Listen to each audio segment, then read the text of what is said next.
Welcome to Clotheshorse, the podcast that is ripped from the headlines. Well, not usually, but this one somehow is. I'm your host, Amanda, and this is episode 120. When you hear this, I'll be at the Grand Canyon with Dustin. I'm actually editing and mixing all of this a week early, literally just a few hours after releasing episode 119. I am like glued to my desk today. And that's because I'm leaving for a work trip tomorrow morning and I'll be gone all week. Normally, I take all of my recording equipment with me on trips like this so I can work at night. But this time, I'm just going to try reading books or relaxing or putting blister band-aids on my feet instead. So what's happening in this episode? Because it's a long one. I'm going to warn you right now. You might want to split it up over a few days. Well, last month, Mary Fons, who is a writer, editor, and public speaker specializing, this is according to her website, in the history of American quilts and the life of quilts in popular culture, she made a video about quilt clothing. You may have seen it on Instagram. It was posted 3 times. The thumbnail was a black box with the words, "Quilt clothes must die." People were upset. I was upset. I received many messages about this video. Don't worry, we're going to talk all about it. Today, I'm being joined by Dani of Picnicwear. You all know her by now. And artist/quilter, although aren't artist and quilter kind of synonyms, Lesley Gold. And we're going to break down this video / some of its claims. We're going to talk about our own journeys and thoughts with it. And ultimately, what we can all learn from this as makers, activists, and members of the slow fashion community. I don't want to give too much of it away because trust me, it's all in there in our 2-hour conversation. So let's jump right in.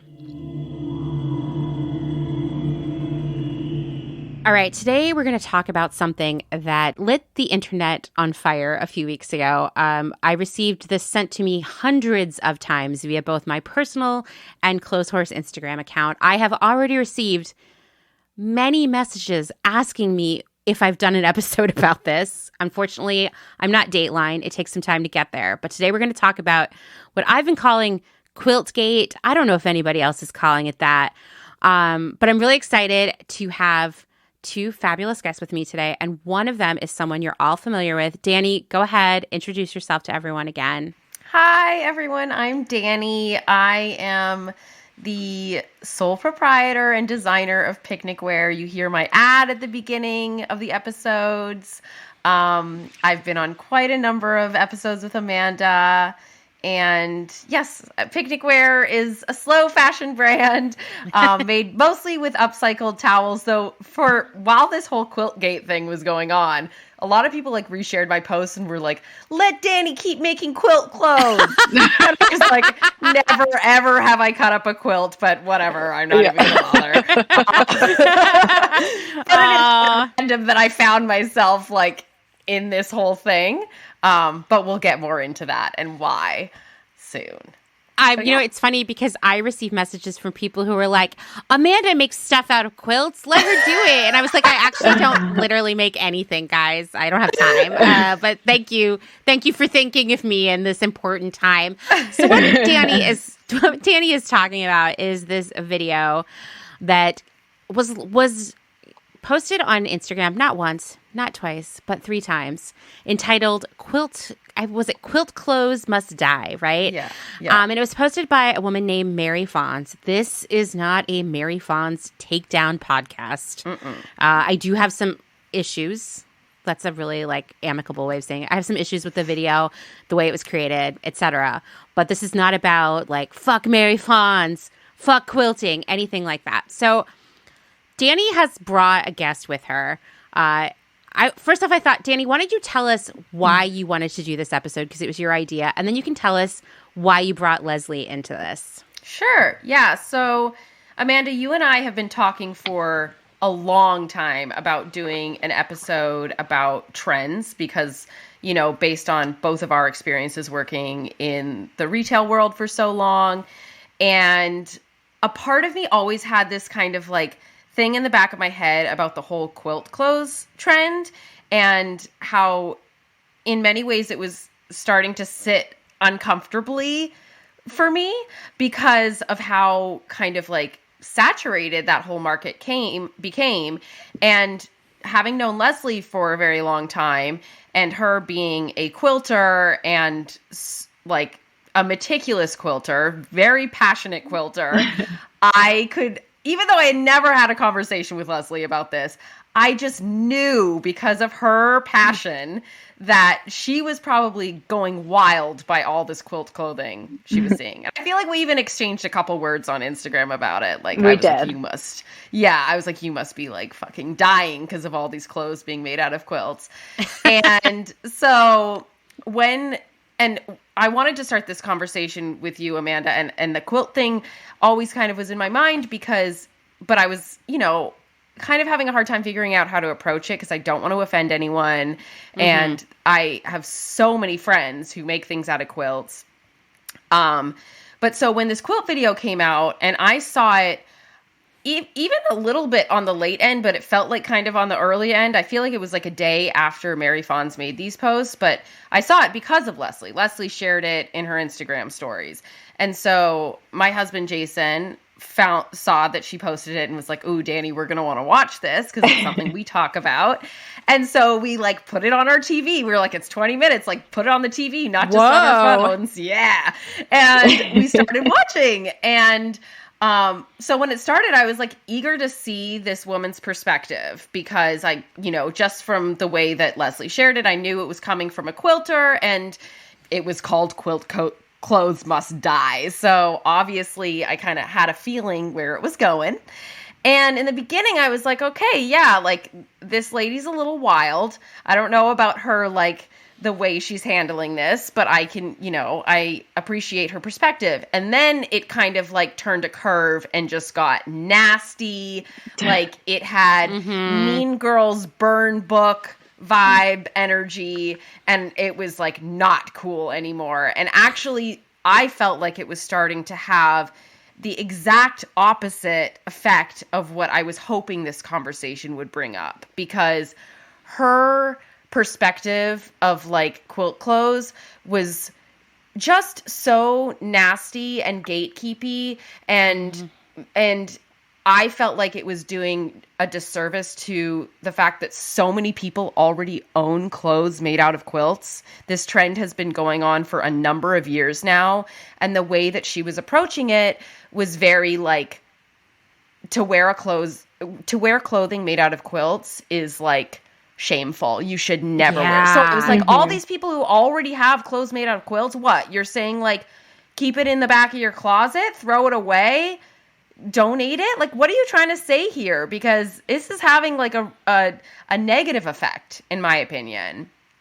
So that's why I got really up in arms about it, because it was like, this is the opposite of what us in the upcycling world are trying to promote. We're promoting like reusing textiles, making things that will stand the test of time. They're beautiful raw materials, and they're beautiful when those raw materials are turned into coats or whatever it may be. So that's kind of why and then I started to see some other folks in the upcycling world start to share it, and I just decided to add my voice in. So that's kind of how the conversation started, and Amanda and I started talking about it. And you suggested that we bring Lesley into the conversation. So why don't you introduce Lesley to us? Yeah, I would. Oh my God, I would love to talk up Lesley. So I guess the reason why I thought of Lesley is because this Mary woman just made me so mad. And I felt like she had some like good points that were just getting so muddied by her nastiness. And I couldn't stop thinking about Lesley and how Lesley is an amazing quilt artist. Lesley is an amazing artist, period. If you know Lesley, anything she puts her mind to, any craft she dives into, she becomes so immersed in it that she like she'll make anyone feel ashamed for even dabbling into it. I'm not even fucking kidding. Sorry, Lesley, but this is why I'm introducing you and you're not introducing yourself. Yeah, wow. I mean, this is serious. Oh God. Seriously, I can't even overstate how talented Lesley is. I've known Lesley for, actually, it's crazy to say this, Lesley, but like pretty much exactly 10 years. Wow. This week, because Lesley was my now husband's roommate when we started dating. And we started dating exactly 10 years ago. Wow. So, and I remember, I don't know if you dabbled with quilts before, but I do remember it feeling like you were like really starting to immerse yourself in quilts at the time when I first met you. And also at the time, Lesley was an avid bug collector. Insects, Insects. Okay, Insects. Sorry. Wow. Okay. Her collections were so goddamn beautiful. Like even me, who I'm so irked out by insects, like I was like floored by how incredible her, I don't know, the way it was like museum quality, the way she like put these insects together. So anyways, I literally have so many notes about how amazing Lesley is, but I'm not going to like continue to embarrass you by going into it. But she's just super passionate. She's super opinionated and stubborn. So I was like, why am I doing this by bringing her into this conversation? Like, I was a little scared, to be honest. No further introduction. Here's Lesley. Yeah, Lesley. So, Lesley, I don't even know how you follow that introduction with your actual self, but good luck. So just tell us a little bit about you. We get it. You're like really brilliant. You know a lot about quilts.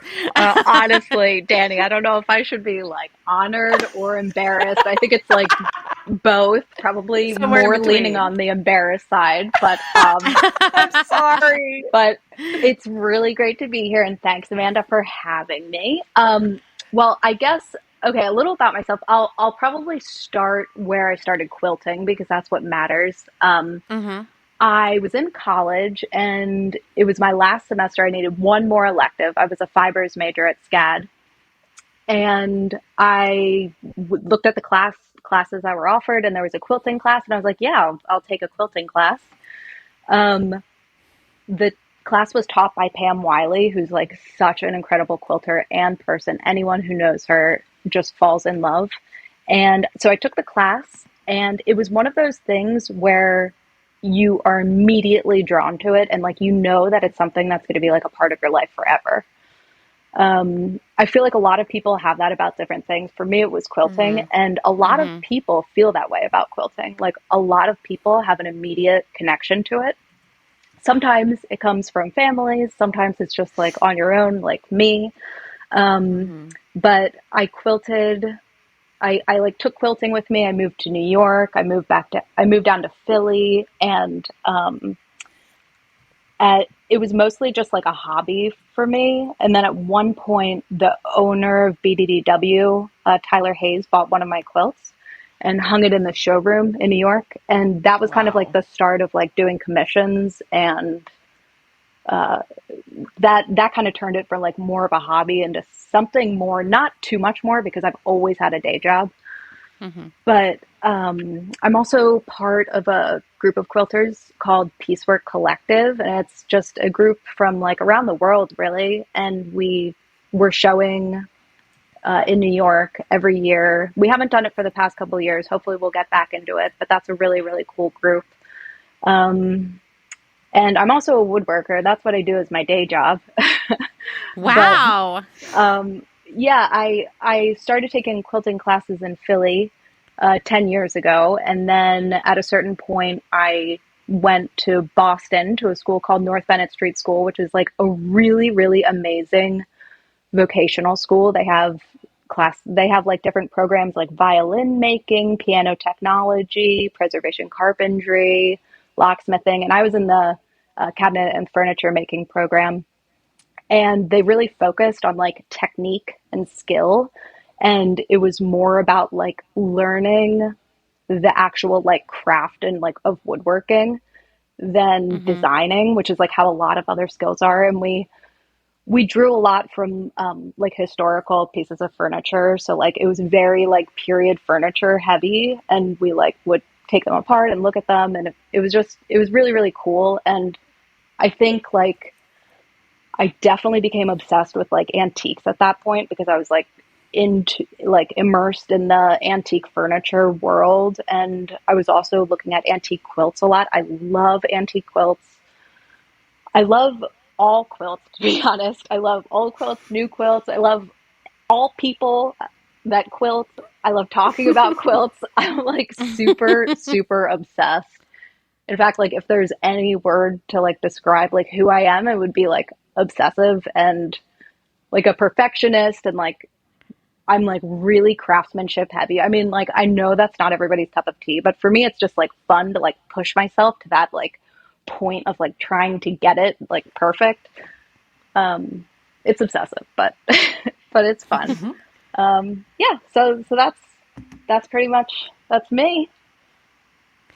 Well, so I thought we could get started by talking about our initial reactions to the video and how our opinions may or may not have changed as we thought about it. I mean, we're going to be talking about this video an awful lot today, so we'll probably change our opinions even as we're talking. I thought I would start by saying, you know, like the first time I received the video, I was like, oh, you know, I'm glad somebody's finally talking about this. Like at first I was like, this is great because I'm not an expert on quilting by any means. I don't even have any members of my family who quilt, but I know that it is an art form. It requires a great deal of skill and time, and you know, it's traditionally been a craft for women, and as a result, it's kind of been, I don't know, ignored, not given the credit it deserves. And I feel like we're finally there where that's happening. And so once again, not an expert on quilts, but I would sometimes see quilts that were being cut up or being sold to be cut up that, once again, not an expert, looked like they might be too nice or too important, too perfect to cut up. And that was concerning to me. At the same time, go to the thrift store, constantly seeing quilts that are stained or weird sizes, or not all of it's great, but part of it is, that are going to end up in the landfill if someone doesn't use them. So I've always been like really torn about it, but ultimately glad that stuff was being rescued from the landfill. But as I watched this video, I became more and more inflamed as I watched it. Just you know, we're going to break down all the reasons that were concerning to me, but ultimately, it like Dani said, it took on a sort of Mean Girls energy, where it was like showing the pictures of the so-called dumb clothing, and that felt really personal and nasty, without shielding a lot of the faces too. Yeah, the really faces upsetting. were in there, and that was like that goes against everything I believe in. I like to think that the makers community, the quilt community, the sustainability community, slow fashion community, we are all heavily intersecting Venn diagrams. And so I really would like to think that we would all be there to have each other's back. And that part, even before she started talking about just going to Target and getting your fake quilt clothes, I was just like, now I'm upset, right? So that was my journey with it. Dani, do you have any more to add before we get Lesley's take? Not really. I feel like I kind of introduced it a lot when I first started my spiel about why I thought we should do an episode on this. But just to kind of echo what you said, it just was like, I felt like her opinion was it was more about her opinion and her soapbox preaching, and felt the word that I saw in so many comments was the gatekeeping aspect of it.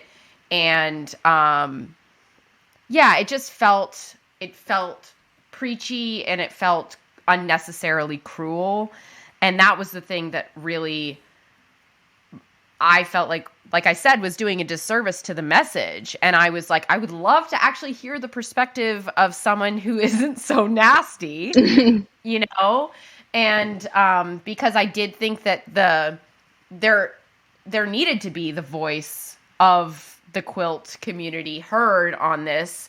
And yeah, so that's kind of what bothered me a lot about it. I mean, we're going to talk more about like the appropriation aspects of it and all those sorts of things. But yeah, I would say kind of echoing everything you said, Amanda. Mm-hmm. And yeah, I'll talk about what happened when I watched it. I actually had an experience before I watched the video. I will admit that I fell victim to the clickbait, and which, by the way, the title, I just want to point this out. The title of the video is, let me say, it's Stop Cutting Up Quilts to Make Clothes. That's the official title of the video. Okay. The Quilt Clothes Must Die is just like a black box of like clickbait. You know what I mean? Did you see the video posted before the Instagram though? Like, did you see it in YouTube or did you see it from Instagram? No, I saw it from Instagram, and I know the name Mary Fons, but I didn't like, I don't follow her. I don't know her. But it actually appeared in my like suggested screen. And so I saw the Quilt Clothes Must Die, and I clicked on it. And before I watched the video, I shared it to my stories. And I said something like, gearing up to watch this, or something like mentally preparing to watch this. That's what I said. And the first response I got, oh my God, was from a very well-known, well-respected quilter who responded to me saying, "You're wrong," and then unfollowed me. Oh, wow. And I know. How? It's and it was at that point that I was like, whew, this is going to be a divisive topic. Like, for sure.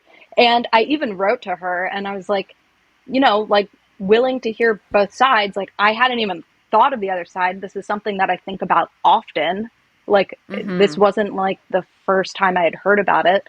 And she didn't respond to me. We ended up having a conversation later because I contacted her again. But yeah, it was just, so that was kind of like the intro for me.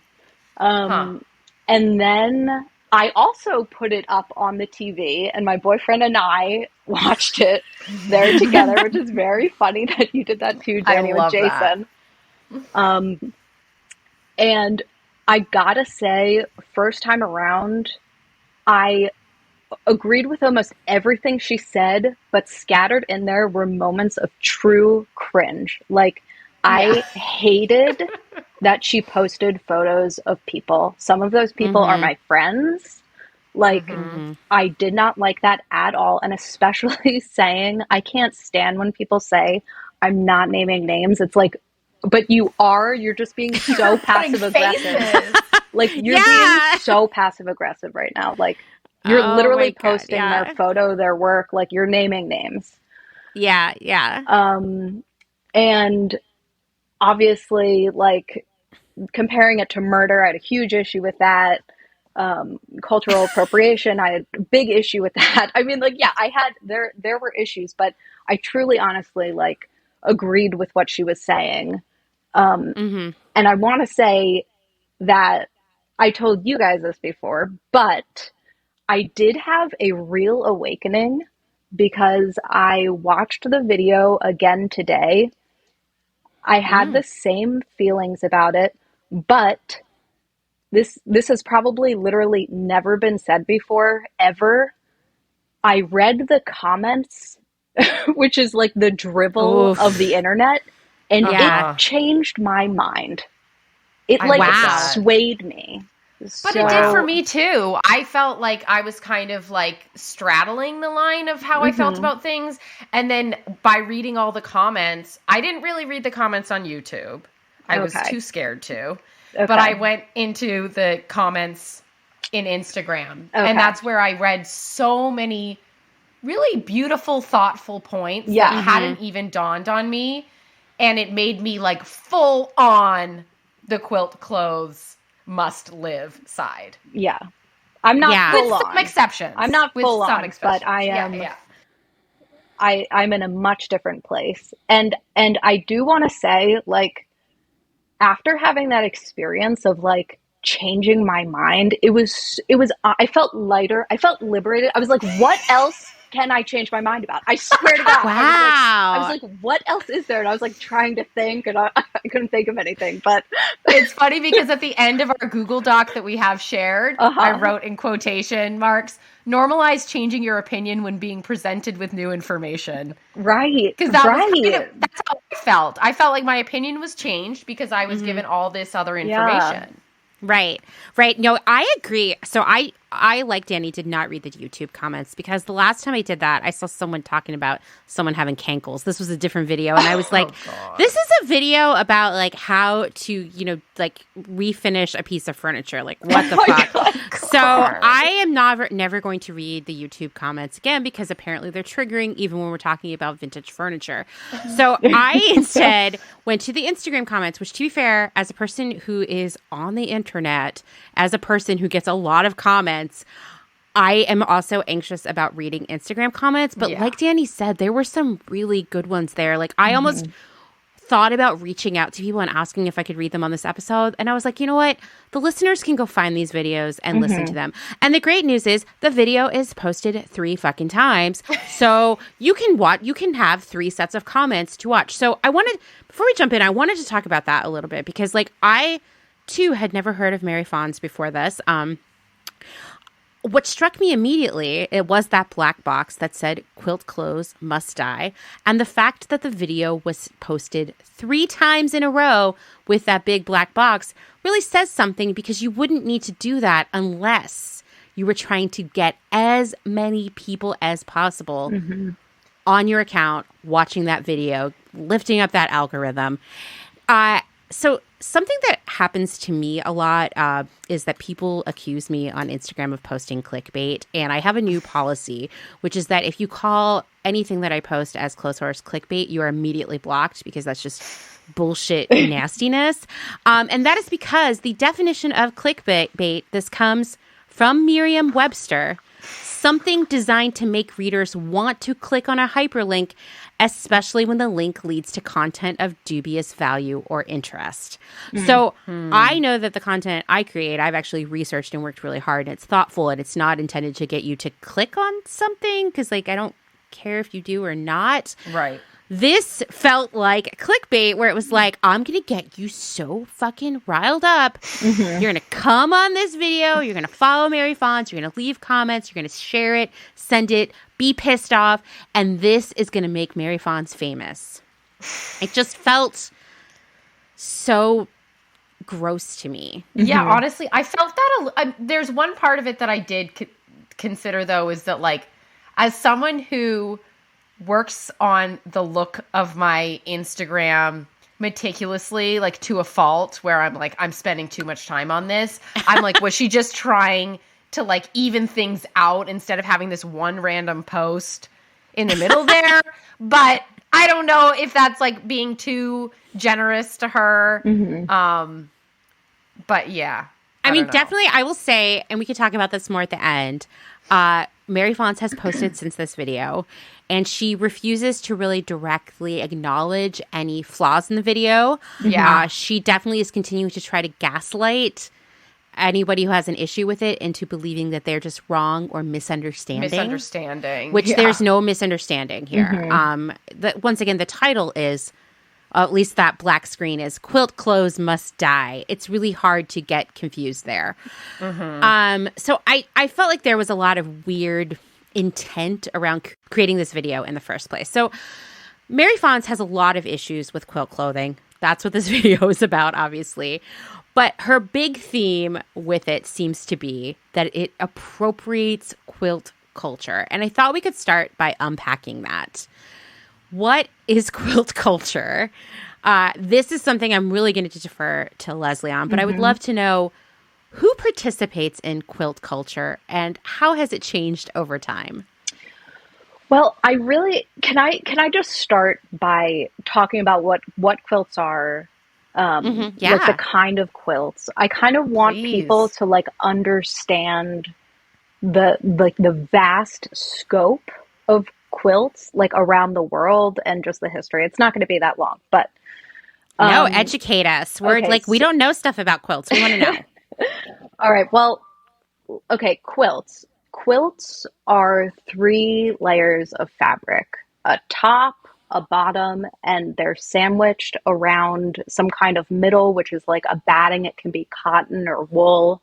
It can be thick, it can be thin, but a quilt is three layers. So it's a noun, but it is also a verb because to quilt is to actually stitch or tie all of those layers together. So you can say like, I'm quilting right now. So that means that you're like literally like stitching. Like to quilt is to stitch.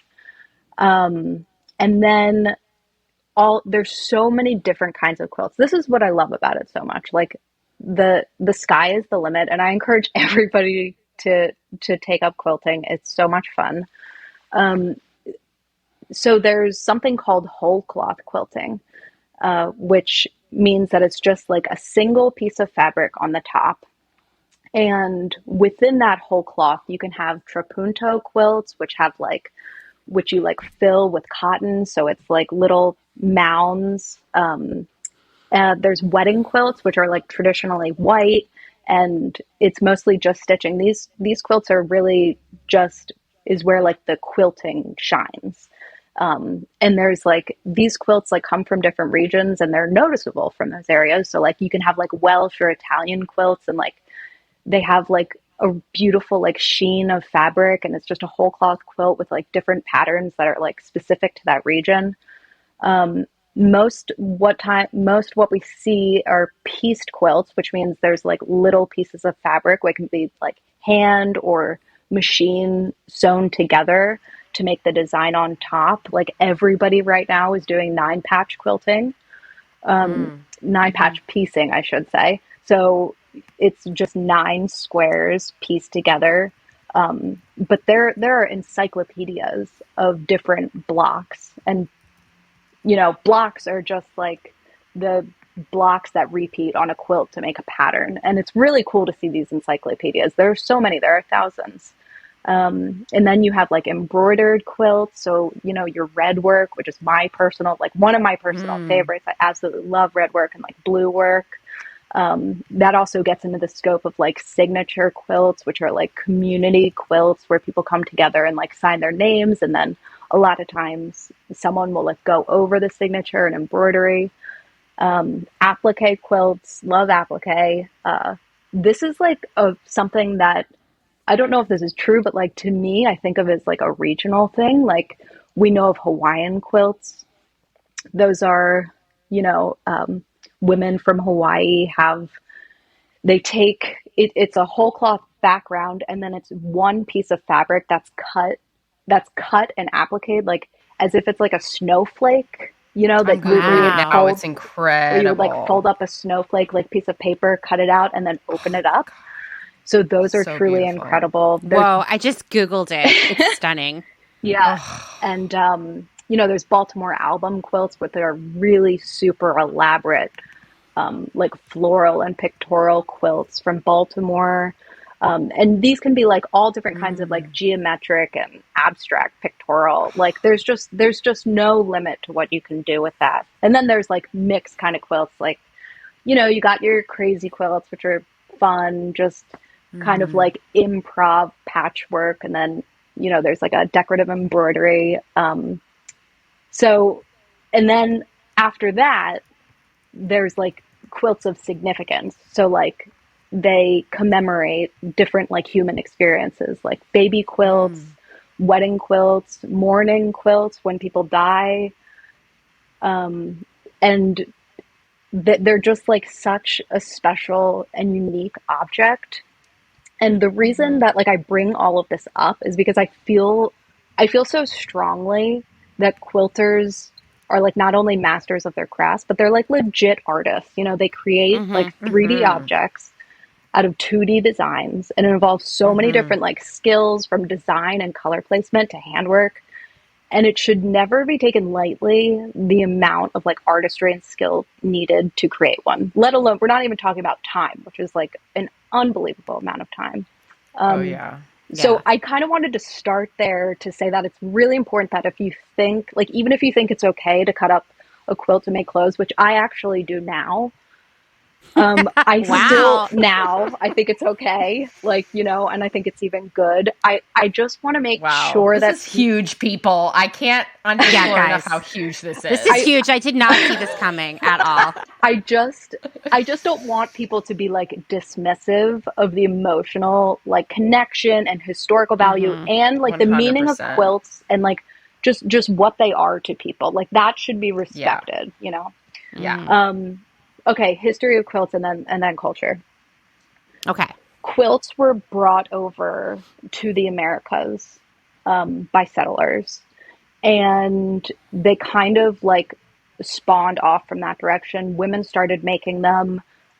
Indian women started making them. We know of Native Americans, like they're incredible with their crafts. They have their beadwork and leatherwork. They're not really known for their quilts, but they do have some incredible like star patterns. Enslaved women were making quilts. These quilts historically span so many cultures. It spans continents. I mean, there's like Japanese quilts. There's so many different kinds of quilts that it's like original place is with like everyone. And I really believe that nowadays,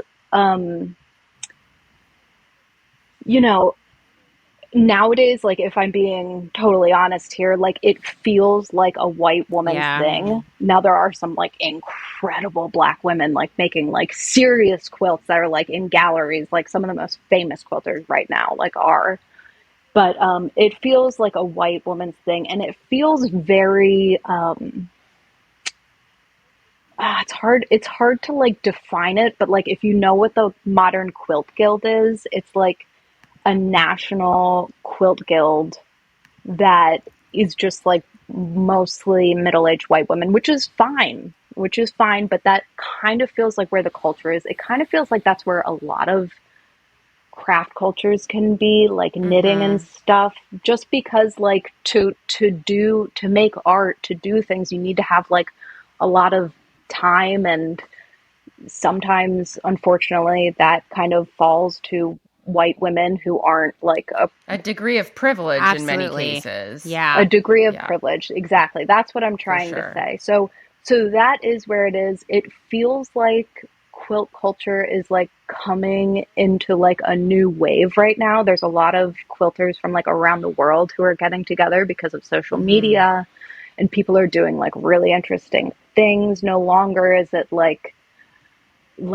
stock colors from like fabric.com, but people are like dyeing their own fabrics, and it's like a lot of, we're moving away from machine quilting to like hand quilting. It feels very like soft.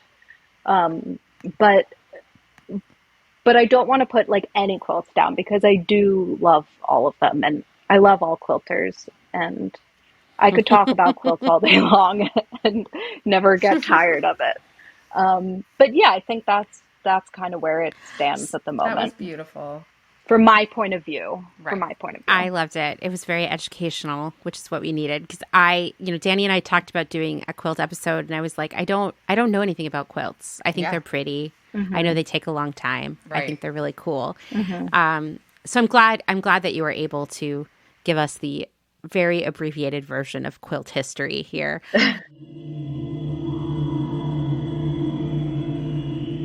Let's take a moment to thank some of the incredible small businesses who keep Clotheshorse going via their generous Patreon support. Selena Sanders, a social impact brand that specializes in upcycled clothing using only reclaimed, vintage, or thrifted materials, from tea towels, linens, blankets, and quilts. Sustainably crafted in Los Angeles, each piece is designed to last in one's closet for generations to come. Maximum style, minimal carbon footprint. Shift Clothing out of beautiful Astoria, Oregon, with a focus on natural fibers, simple hardworking designs, and putting fat people first. Discover more at shiftwheeler.com. Late to the party, creating one-of-a-kind statement clothing from vintage, salvaged, and thrifted textiles. They hope to tap into the dreamy memories we all hold.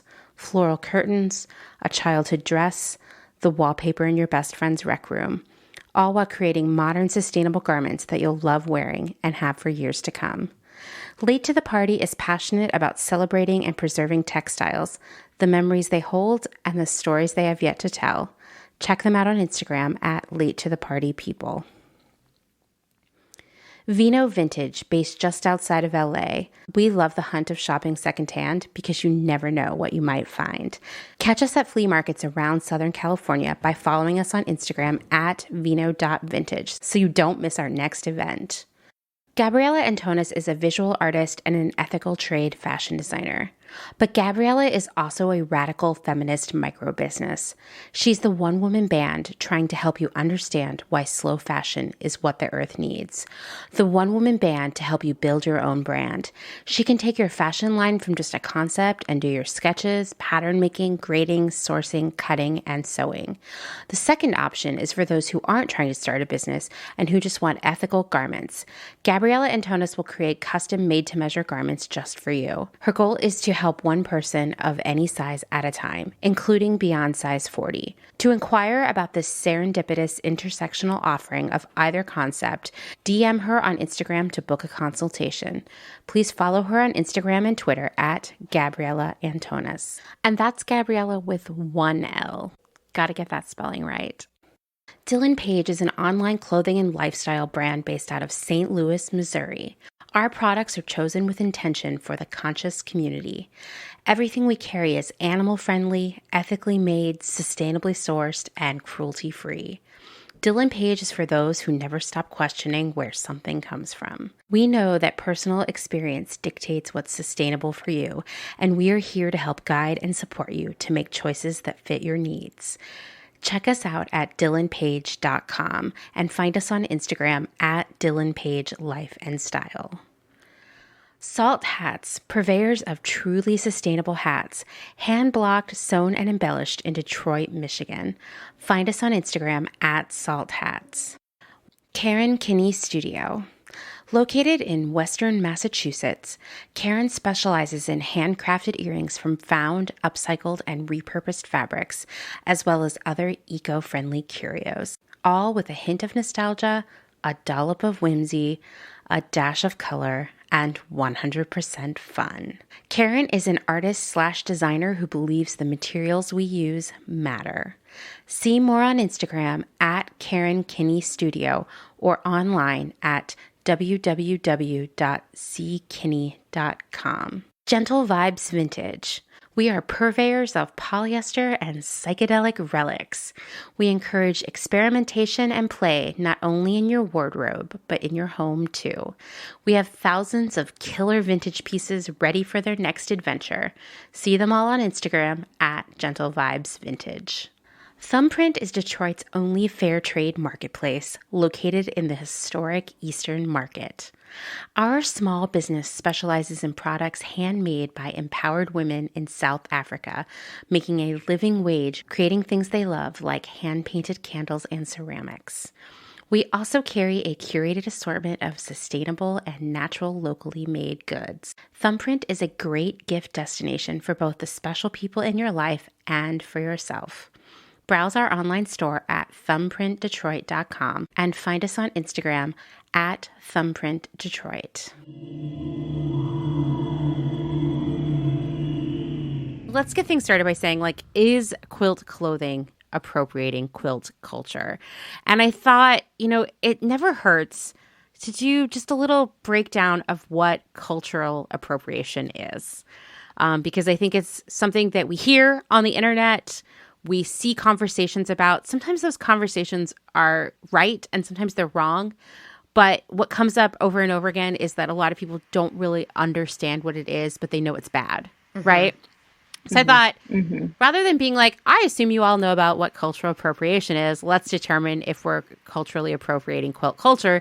Let's break it down. So I found an amazing article that I'm actually going to share in the show notes that I felt really broke down cultural appropriation in a very easy to understand way that wasn't jargon heavy and was just really approachable. So I'm going to be sharing that link in the show notes. I'm going to be stealing a lot from that article. Cultural appropriation refers to the use of objects or elements of a non-dominant culture in a way that doesn't respect their original meaning. give credit to their source, or reinforces stereotypes or contributes to oppression. So cultural appropriation is a big deal, right? Like it's not something to be taken lightly, and it's certainly not something to be thrown out there in bad faith. When we talk about culture, what is a culture that's being appropriated here? Culture refers to anything associated with a group of people based on their ethnicity, religion, geography, or social environment. This might include beliefs, traditions, language, objects, ideas, behaviors, customs, values, or institutions. Appropriation refers to taking something that doesn't belong to you, and most often refers to an exchange that happens when a dominant group takes or borrows something from a minority group that has been historically exploited or oppressed. It's important to call out that the group appropriating cultural elements often has no knowledge of the history or significance of the elements it's appropriating. Often these cultural elements are being used as part of a trend, so even their use is limited to the length of the trend, which just further reinforces the negative impact of cultural appropriation. Basically, cultural heritage should never be a trend story. And yet we know, we all have examples swimming in our minds right now of fashion trends, of decorative trends, of all kinds of trends that have been 100% short-lived and culturally appropriated.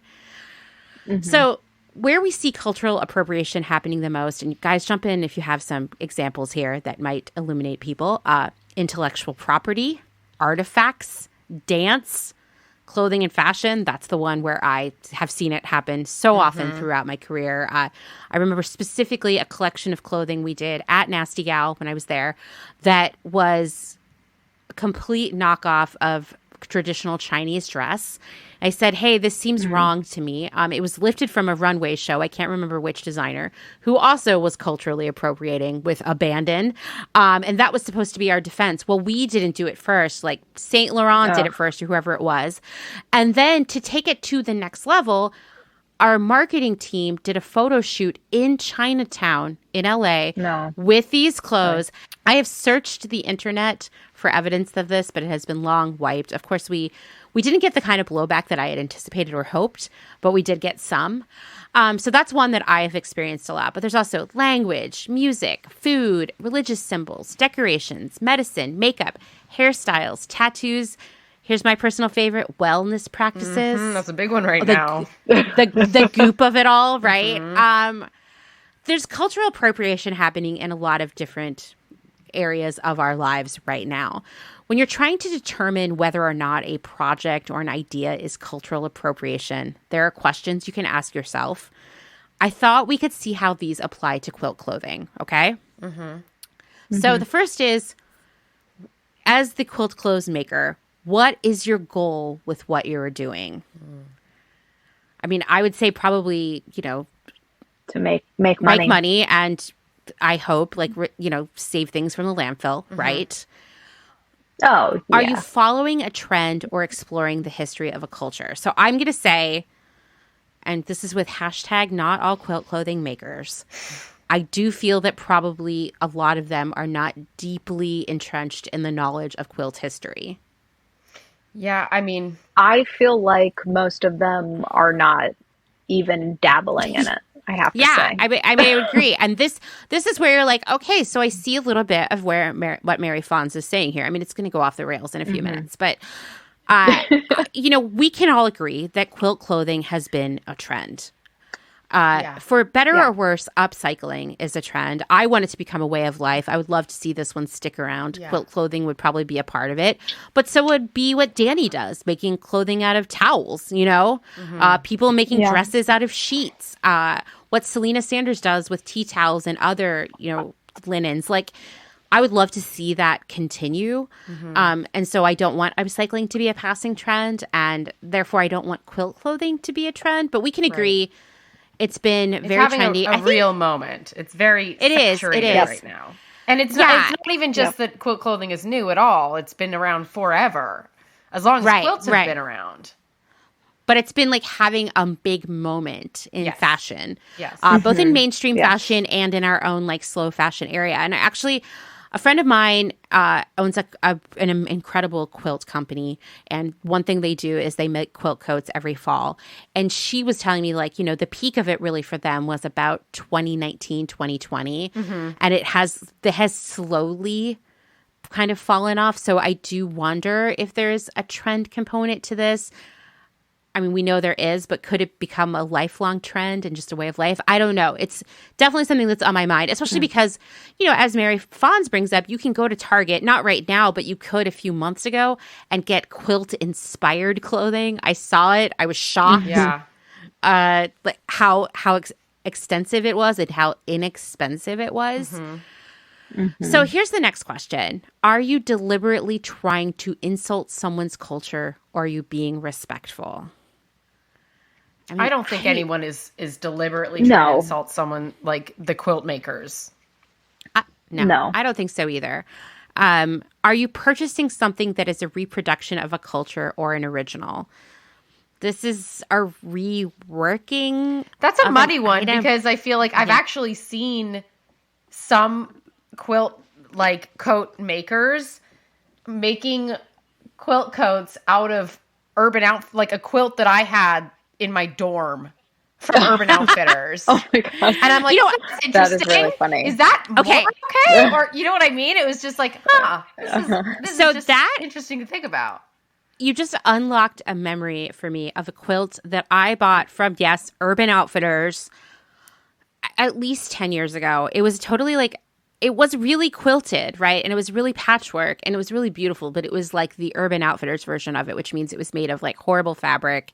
And every time I washed it, it pulled apart more and I was just mending it. We still have it somewhere in this house, but it's been around for so long and patched so many times that it's now something we wrap mirrors in to move.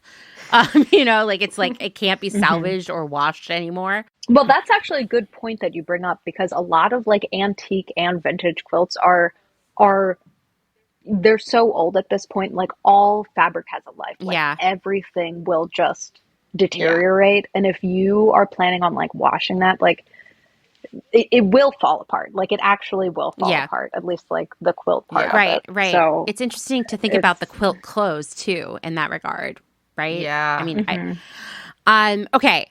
How would people from the culture you are borrowing an item from feel about what you're doing? Well, I can tell you, like I said, went deep into the comments on Mary Fons' video. And I would say, you can tell me if you saw otherwise. I would say 75% of them were like, what the fuck, Mary Fons? Like, do you want quilts to go in the landfill? But there were people there who were like, good on you. I've been thinking this for a long time and it makes me really angry. And, you know, we should be treasuring every quilt ever as an as an artifact of the past. It's definitely a mixed bag. I was definitely seeing, and it also depends on where you were reading the comments, because I had a lot of comments on my post. I know some actual quilt upcyclers had a lot of comments on their posts, and you know, a lot of them, most of the ones on, I mean, maybe even all of the ones on mine were in defense of the quilt clothing makers, whereas on Mary Fons's post, of course, actually, I feel like if you look in the order of the posts, like the first 50 comments are all in defense of her point, and then you start to see all the upcyclers come in. Yeah. You know, I was just reading a book about all kinds of different things, but one of the things it talked about was like comment sections, and how in the beginning, the people who are seeing it are the people that are following that person who probably have the same beliefs. So like, that's how the comment sections work. Definitely. Definitely. But yes, I will say I went through the YouTube comments and most of them were against what she was saying. Although I do have obviously like a lot of friends that are very, very strongly opinionated about this. I will say this. I am always, especially in my old age, very suspicious of anything that is very straight black and white thinking. Like, this is 100% wrong. This is 100% right. So seeing the video, I was like, this doesn't allow for any gray area in this issue, this video. No. And neither did the comment section. I'll just say that. Like, so, you know, I could listen. If you make a quilt and you spend, Lesley, how long does it take to make a quilt? Like a nice quilt? Well, it totally depends. Like, one quilt I made, it literally took me a year to make. And after I finished that quilt, I literally had like a euphoric moment where I thought that I was God. And I kind of like, I equate that to like a woman giving birth, except like I spent more time on this That's and amazing. Yeah. labored, and the labor was more intense, will you say? But yes, like I really had that feeling. So like, and you know, some quilts take like years and years and years, but most people spend like a couple of months on a quilt, like working diligently. I mean, even if I spent 3, 4, 5 months making a quilt and then I saw it cut up and turned into a pair of pants and a crop top, I would most definitely lose my shit. But the reality is that is probably not is what is happening with these clothes, right? Right. Like these are quilts that, I mean, once again, I don't know how all of these quilts are being sourced, but from what I can tell, they're being found at yard sales, thrift stores, estate sales. Like no one wanted them anymore, right? So one would assume that the original maker is no longer around. You or never just doesn't really care. know that. Yeah. I have to say, you don't know that. Like, someone could have died and now there's quilts at their house that like get left behind. Like, you don't really know that. And also, just because they're like on eBay doesn't mean that they were like not wanted. I think that most of these quilts that are made, I mean, it's true. Different quilts hurt differently when you see them. Some of them are like very standard, like the patterns that someone just like, you know, got from like a pattern book and was using them. But there are some that are like so unique, and like it just honestly like fucking pains me to see that. And what I would hope is that the people who are cutting these up just like are aware of what is unique and rare, and I think like there are things you can do. Like now quilts are so popular, like if there is a little thing wrong with it, like mend it and then sell it as a quilt. Yeah, and back to your point about like eBay, you don't know whether it's like, you know, where it came from or what have you. Like another aspect of that is that like, you know, like I try and draw a line, even, you know, I'm using towels, not quilts, but I try really hard to resist the urge to get into a bidding war on eBay. And I don't know how this is happening in the quilt world, but you never know. Somebody could be on one side of that bidding war who genuinely wants to put it on their bed, who wants to hang it in their, you know what I mean? And so you don't really know, especially with the rise of popularity with quilts. Like you don't, even if you go to an estate sale, you could be like first in line at the estate sale because you know they have a stack of quilts and your intention is to sell them to people to make coats out of. This is just a hypothetical example. Whereas somebody else could have come in there and have bought it. Obviously, there are so many different situations, and it is like you said, it's not black and white. It's really hard to draw a line. No. And one thing that does, like as an upcycler, that I have a really tough time with is I now have this business, and my livelihood depends on making clothes out of towels. And so I do have like kind of a struggle sometimes to determine like, do I need to do this for my business, for my survival? Or do I pass this up because somebody else might actually use it for its original purpose and it is in good condition and can be still used as a towel? And so it is tough. I can see the challenge with people who have become embedded in this quilt coat making world that they can't really make that call anymore because this is what they do. And so that's really tough. Yeah. Like I can genuinely say from the perspective of someone who makes clothing out of a specific raw material that like, you know, I can't just go anywhere and find any random raw material and make something out of it because I've created a brand with an aesthetic and people want something specific from me now. So you know what I'm saying? Like it's really hard to be in that position and to be that discerning. And what's your alternative? You'll take that quilt home and find someone else who wants it. Like that's another job to find someone else who will do something with that quilt. I know we're kind of going off topic from the cultural appropriation we are thing, but it just I don't But know. I mean, I think that is a valid point. When you were talking about eBay and the bidding and like you don't know the other person's intentions or really anywhere you go, that really struck a chord with me because for about a year and a half straight, I was trying to find us a quilt for our bed. And I just couldn't find. Every time I'd be like, "This is the one," it would end up going for some crazy amount of money. And honestly, I just assumed everybody was buying them for their beds, and they wanted them so badly they were gonna give them years of life and be cozy under them. But now I'm like, "Oh, you're probably right. Some of those are being bought to turn into quilt coats." And I've heard, I mean, just like any trend can lead to some hoarding. I've heard stories of people who have 12, 20 quilt coats now, and you're like, "What?" Yeah, that's like those, wild. that's extreme, right? And so once again, like as we're talking about, should quilt clothes die? Should they not? There's never a simple answer to anything because, probably consumption of quilts as clothing has gotten out of control. Probably some people have cut them up that shouldn't have because they didn't maybe make the best use of these valuable raw materials.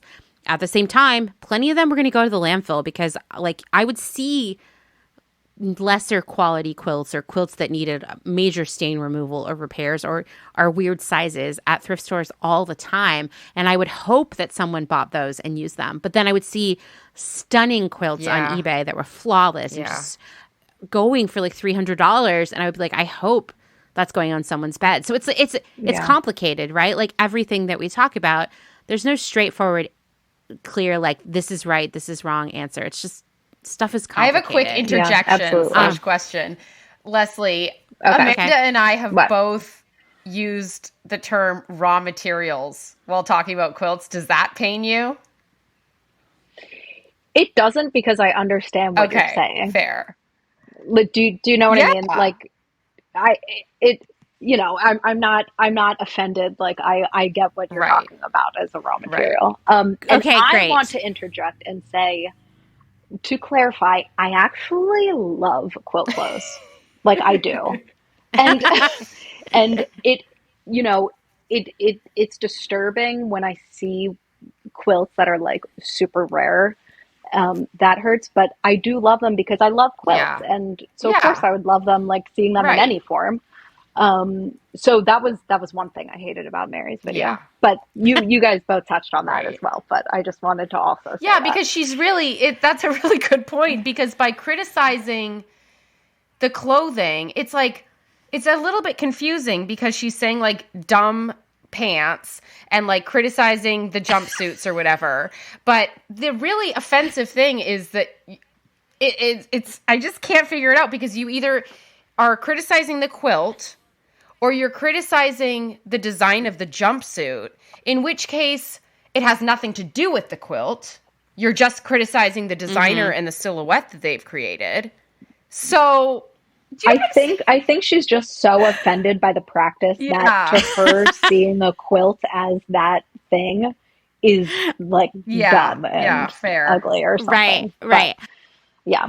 We tend to think, okay, well, Mary Fons is like a journalist in the area of quilts, right? So we assume that this video is this journalistic document with tons of integrity. And in fact, it's really just not. It's just a rant and a lot of bad feelings and feeling upset and getting something off your chest. And perhaps it is a burden to be Mary Fons, the journalist, and not be able to express the feelings boldly of Mary Fons, the person. Right. And here's kind of where she is, right? Because like people look to her as this person who's like an expert on quilting, who is now out there saying this jumpsuit is dumb and quilt clothes must die, which is not. None of that is journalistic. It's not even-handed. To add to that, the facts about it were murky. This is the part that really, really upset me, was that she actually interviewed some of these upcyclers, these, folks making clothing out of quilts, I'm not going to say under the guise of it being for, what's the magazine, Quilt Folk or Quilt something, Quilt Con, because she interviewed them for this article that she wrote that also came out, I believe, around the same time that the video came out. And if I read that article without having seen the video, that you can sense some of the tone once you've seen the video, but it's a much more fair article So it's real. I just am very confused about what her angle was, like what she was going for with this, other than just to get attention. Because the lack of journalistic integrity that she presented by interviewing these people and then using their words to bash them. Like I don't know if you noticed, but there are like little parts where she does these like voiceovers that make it sound like it's a podcast interview, but really it's her voice. I didn't realize that was from an article. That was from some, I saw someone I follow on Instagram post that those were her words that she used to mock them. That's fucked. Oh, jeez. That is fucked. You're right. No, there was, I didn't read the article until after I'd seen the video. So obviously my take on it is colored, but I felt that her feelings were in that article. Maybe they were a little subdued, but I could read between the lines. It felt to me. I mean, journalism isn't something you just get into. Like, you have to study it and practice it, because you don't just get to go to work every day and type up how you feel and that's the news, right? And so I'm not a journalist because I have too many feelings and I don't know how to keep them inside. I suspect that maybe it's not the right career path for Mary Fons either, and she should instead be a person who gives TED Talks about quilt. So, going back to the appropriation, we have a few more questions here. Are there any stereotypes involved in what you're doing? I would say no, right? Are you using a sacred item in a flippant or fun way, like wearing a headdress to Coachella? Is turning quilts into clothing a flippant or fun use of them?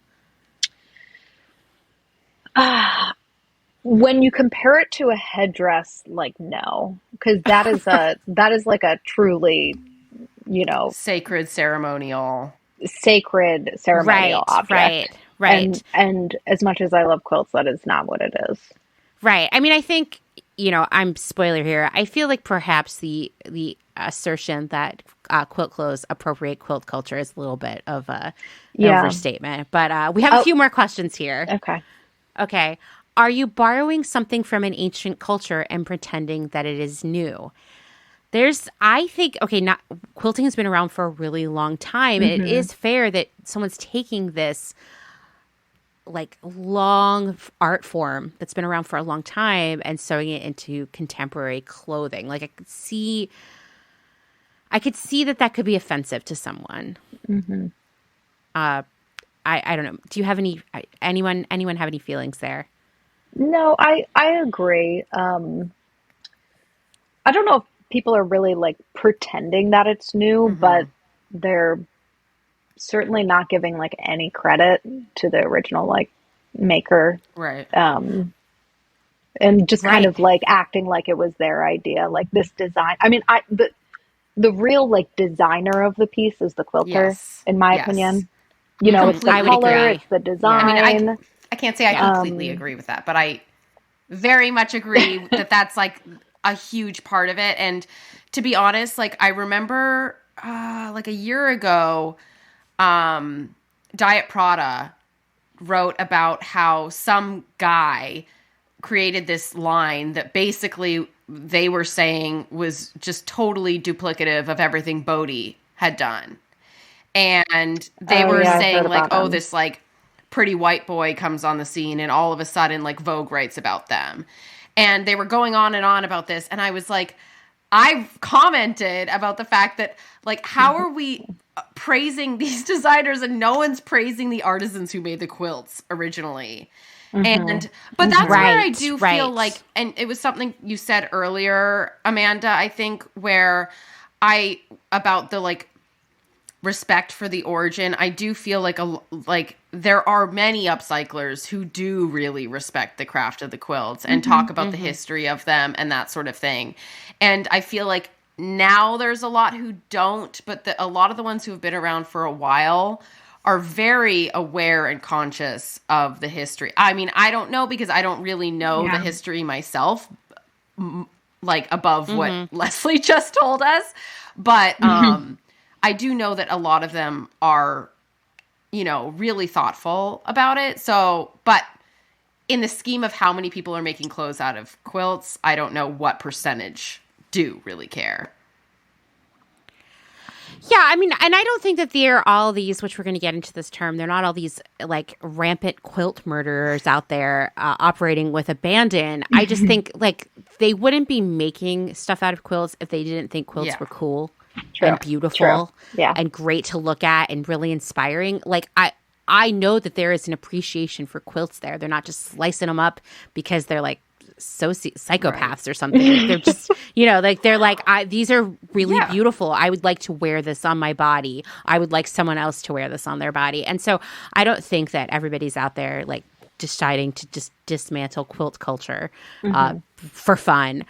But that does come to the next question, which we just touched on. Are you crediting the source or inspiration of what you're doing? And probably not, right? In most cases, can they? I have a hard time. Like, do they know? Right. I don't exactly. Unless you said, hey, could you go ahead and make me a quilt real quick? I'll come back in 3 to 6 months and I'm going to cut it up and then you'll get credit for it. Like that's the only way that would really work. Right. Mm-hmm. If a person of the original culture, i.e. the quilt culture here, were to do what you are doing, would they be viewed as cool or could they possibly face discrimination? I thought that was a really interesting question. Like if someone highly respected in the quilt community decided to start cutting up other quilts and turn them into clothing, what would happen to them? I think it would be the same thing where just a lot of people were really happy and love what they did. And a lot of people, I mean, are they cutting up their own quilts or are they cutting up old quilts? I agree. There's degrees there, right? If it's their own quilt, great, good for you. Yeah. If it was like they bought that quilt from you that you spent a year on and then turned it into a pantsuit. Yeah. I mean, that just wouldn't happen, right? Yeah. That wouldn't happen in the first place. Are you ignoring the cultural significance of something in favor of following a trend? Like we said, quilt clothing is trendy. Mm-hmm. Do we think that people are not valuing Well, that's kind of what I was just saying, too, is that, like, I think that some people probably have, some disregard for the history of the quilt and are just making it because it's cool. Yeah. Definitely. Right. But I also definitely think that there are people who have very high regard for the quilt itself and perhaps do some research on what that style of quilt is, et cetera, et cetera. So not black and white. Mm-hmm. It's not. It's a complicated issue, right? I mean, I think, like I said, I have a lot of problems with Mary Fons' video and the way she discussed it and the Mean Girls tone to it. But immediately I had a feeling I wasn't going to be super into it because it was taking such a black and white stance on the whole thing. And that, like, people who make quilt clothes are these villains, these, like, Neanderthals who don't give a fuck about history or art or craft. They just want to make money and sell clothes and be trendy. They're like the Forever 21 of textiles. Mm-hmm. And that's just not, not true. Didn't she have, like, a whole part about, like capitalism and I don't know, it went off. As if there's not capitalism involved in quilting. I mean, it's everywhere we go, the culture right? we live in. And one last thing about this, like I just wanted to say that no matter like how true of a, like, no matter how, what is the phrase I'm trying to think of right now? No matter how true it is, whether it is like some kind of appropriation, it doesn't look good when a white woman is kind of ranting on screen and then talks about cultural appropriation. That was kind of my bottom line. Can I say how grateful I am that someone said that, because I didn't want to be the one to say it, so I'm glad. That was the Thank first you, Lesley, thing for going there. Yeah, that's okay. I kept coming back. I almost typed that in our notes like 27 times. And so I'm glad someone just said it. Okay, so I know that Dani has a follow-up on this one. And what is this? Yes, because not just any white woman, but a white woman who has designed a line of quilting fabric that directly culturally appropriates many cultures. And I didn't even know about this until Jade of Fashion Without Trashin posted a video everyone should watch on her Instagram not too long ago. At this point, it's about a week ago, where she recites the names of some of the fabrics that Oh, I'm looking that Mary up now. Fons has designed, and the names of these fabrics are incredibly I didn't offensive. see that. So that's where it's like, damn, girl. I think maybe, okay, I just searched Mary Fons quilting fabric, and it brought me to an Etsy listing for something called Mary Fons Chinaman Springs fabric. Oh, no. Yeah. Yep. Yeah. Not good. And, you know, it's when someone does something like that, it's really just like an embarrassment for like all white women, at least people who are a little bit more like aware, like self-aware. Like, please, if you're going to go ranting, like there has to be some kind of like self-awareness of what you're saying. Yes. Like you're putting this out there. And, like, it's bad. I did wonder, did Mary Fons show this video to any of her friends before she posted it? Because, like, this is one of those things where you're like, is this too hot of a take? Let me ask my friends, right? It felt like maybe, you know, there should have been some checks and balances there. For future reference, I will say, I'm sure that this has been a nightmare for Mary Fons on a variety of levels. I get anxiety just thinking about her notifications blowing up. But I also see the way she is completely unapologetic and unwilling to discuss this truly. She said something about maybe having a panel conversation or something. And people were like, yeah, that's not enough, dude. Like, actually talk to people with different opinions, you know? Mm-hmm. So, okay. Can we say that quilt culture is being appropriated or not? Anyone? Lesley? Leslie? You know, I mean, to some degree, maybe, you know, it's... I just feel like maybe appropriation isn't the right word. It's not, because at this point, like, appropriation is really loaded, and it just doesn't feel right to compare it to... like a quilt community. Yeah. I don't know. Just to me, it feels wrong. Do I think that people are using quilts? Like, I think Mary even said that. Like, do I think people are like using really nice quilts to like for something that could be like a fleeting trend? That's bad. But that's been my worry. My too. worry like, has always been. Yeah. You know, one of my first reactions to that video is like, what if everybody hides away their quilt clothes and never wears them? Let me ask you something. Have you guys seen people wearing, because I haven't, I live in Philly. I don't know, maybe I just miss it, but I don't see people wearing quilt clothes. And you know, there are so many pieces out there. Yeah. Do you guys? Yeah. That's really interesting. I mean, I did see someone wearing a quilt jacket in Austin like a week ago, but that I just assumed it's because all of us were too broke to afford quilt clothes. That's why I wasn't seeing them. You know, because they're expensive, right? Like, there was a time 2 years ago where I was like, I really wish I had a quilt coat. Oh my God, I wish I had a quilt coat. I would look so cute. And I was like, I don't have $500. I don't even have a job. See, I think that they're too much of statement pieces for people to want to wear them more than a few times, which is why it's scary. And that's like my biggest problem. That depends on the person, okay? Because I have some statement clothes that I've had for like literally 10, 15 years that are still my favorite like freaking things in my closet. Oh, yeah. I exclusively wear statement clothes. Yeah. Okay. So you're talking to the two wrong people about that, because I, like, everything's a look. Yeah. But that's a totally fair point, because we know that we're not like most people in terms of the way we dress. Yeah. I know. You know, when I originally was seeing quilt clothes starting to come up, like 2019, early 2020, because I maybe always want to believe the good in every person, I believed that the people who were spending $300, $400, $500, $600 on a quilt coat were doing it with this intention that not only would they wear it for the rest of their lives, they would pass it down to their children. And I loved that, right? That's amazing. Like, that to me is the best use of quilts outside of being on your bed, keeping you warm, right?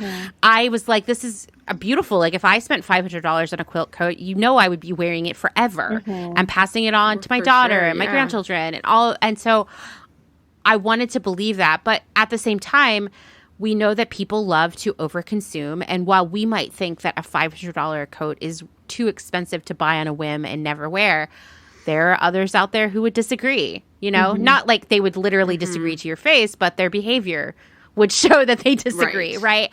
And so that is something that concerns me. I would be devastated to go to the Goodwill next week and see a quilt coat there. Yeah. Yeah. Oh, God. Yeah. Right. I mean, I don't want people to throw that stuff out. And I hope that the people because I will say this, listen, people are making clothes out of quilts.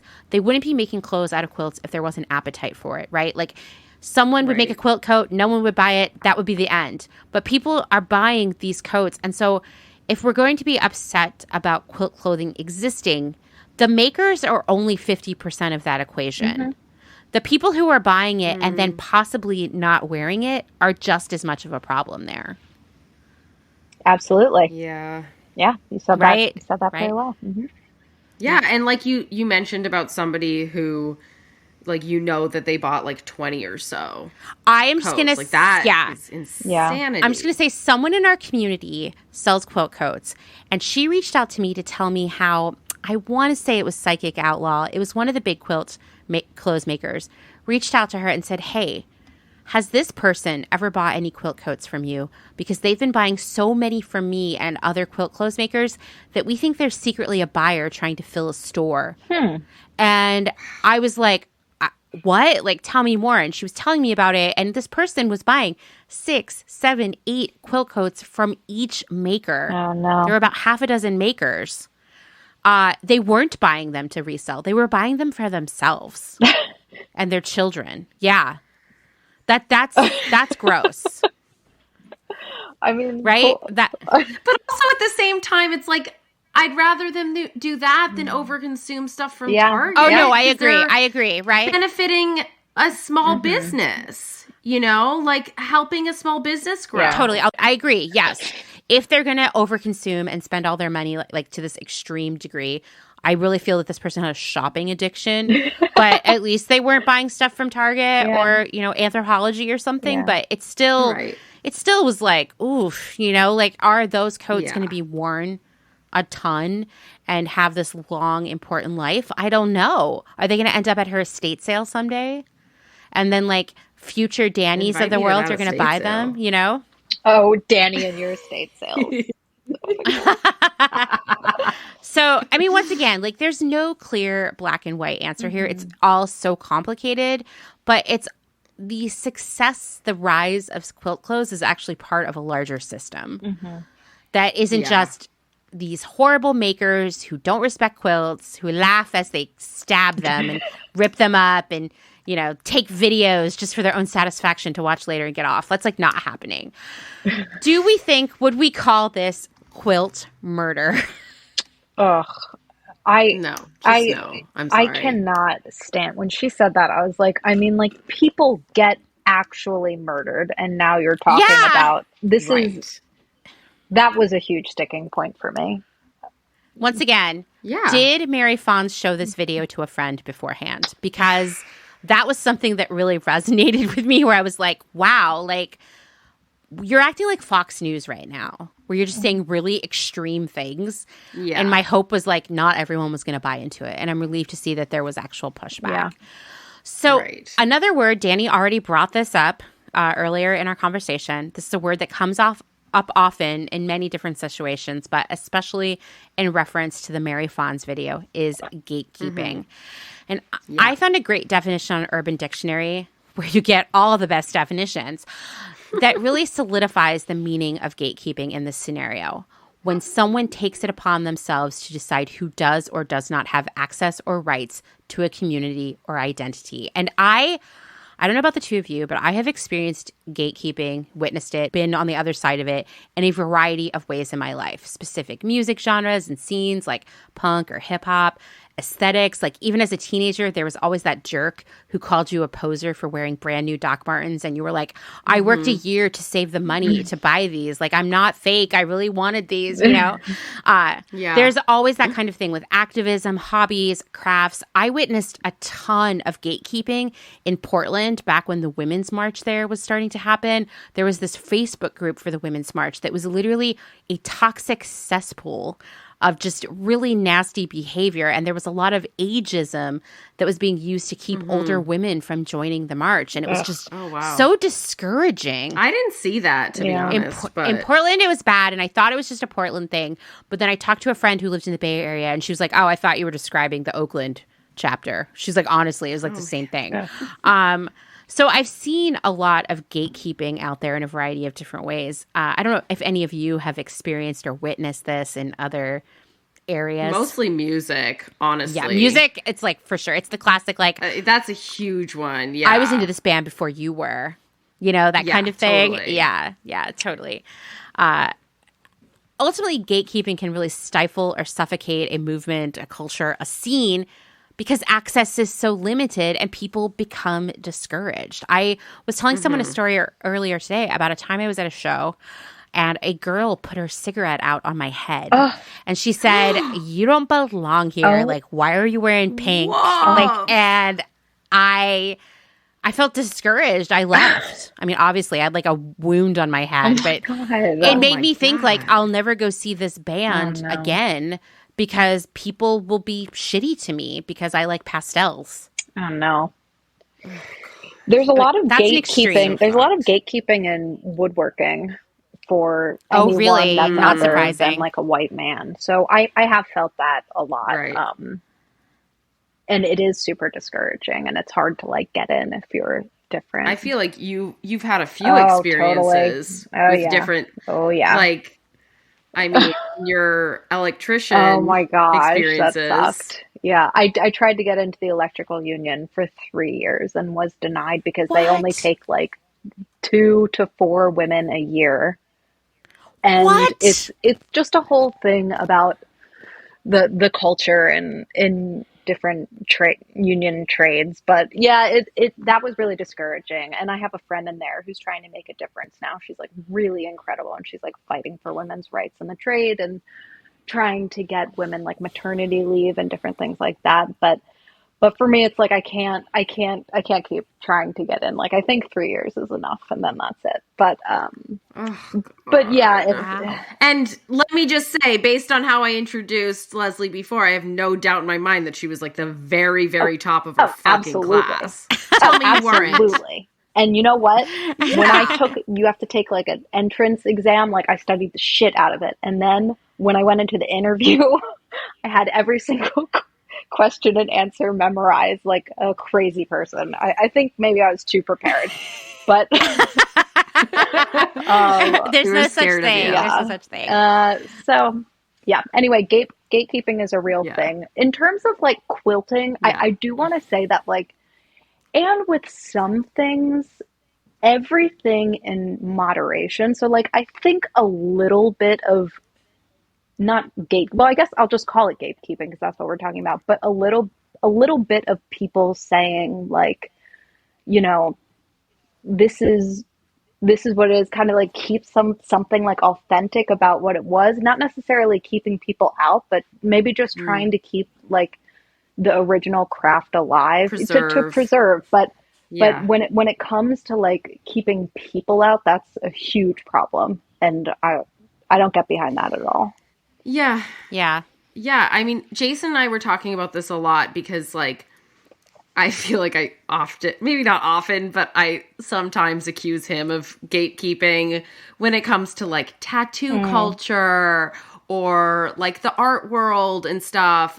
Not necessarily accuse him, but, like, it comes up in conversation a lot. And we've had so many conversations about the line between gatekeeping and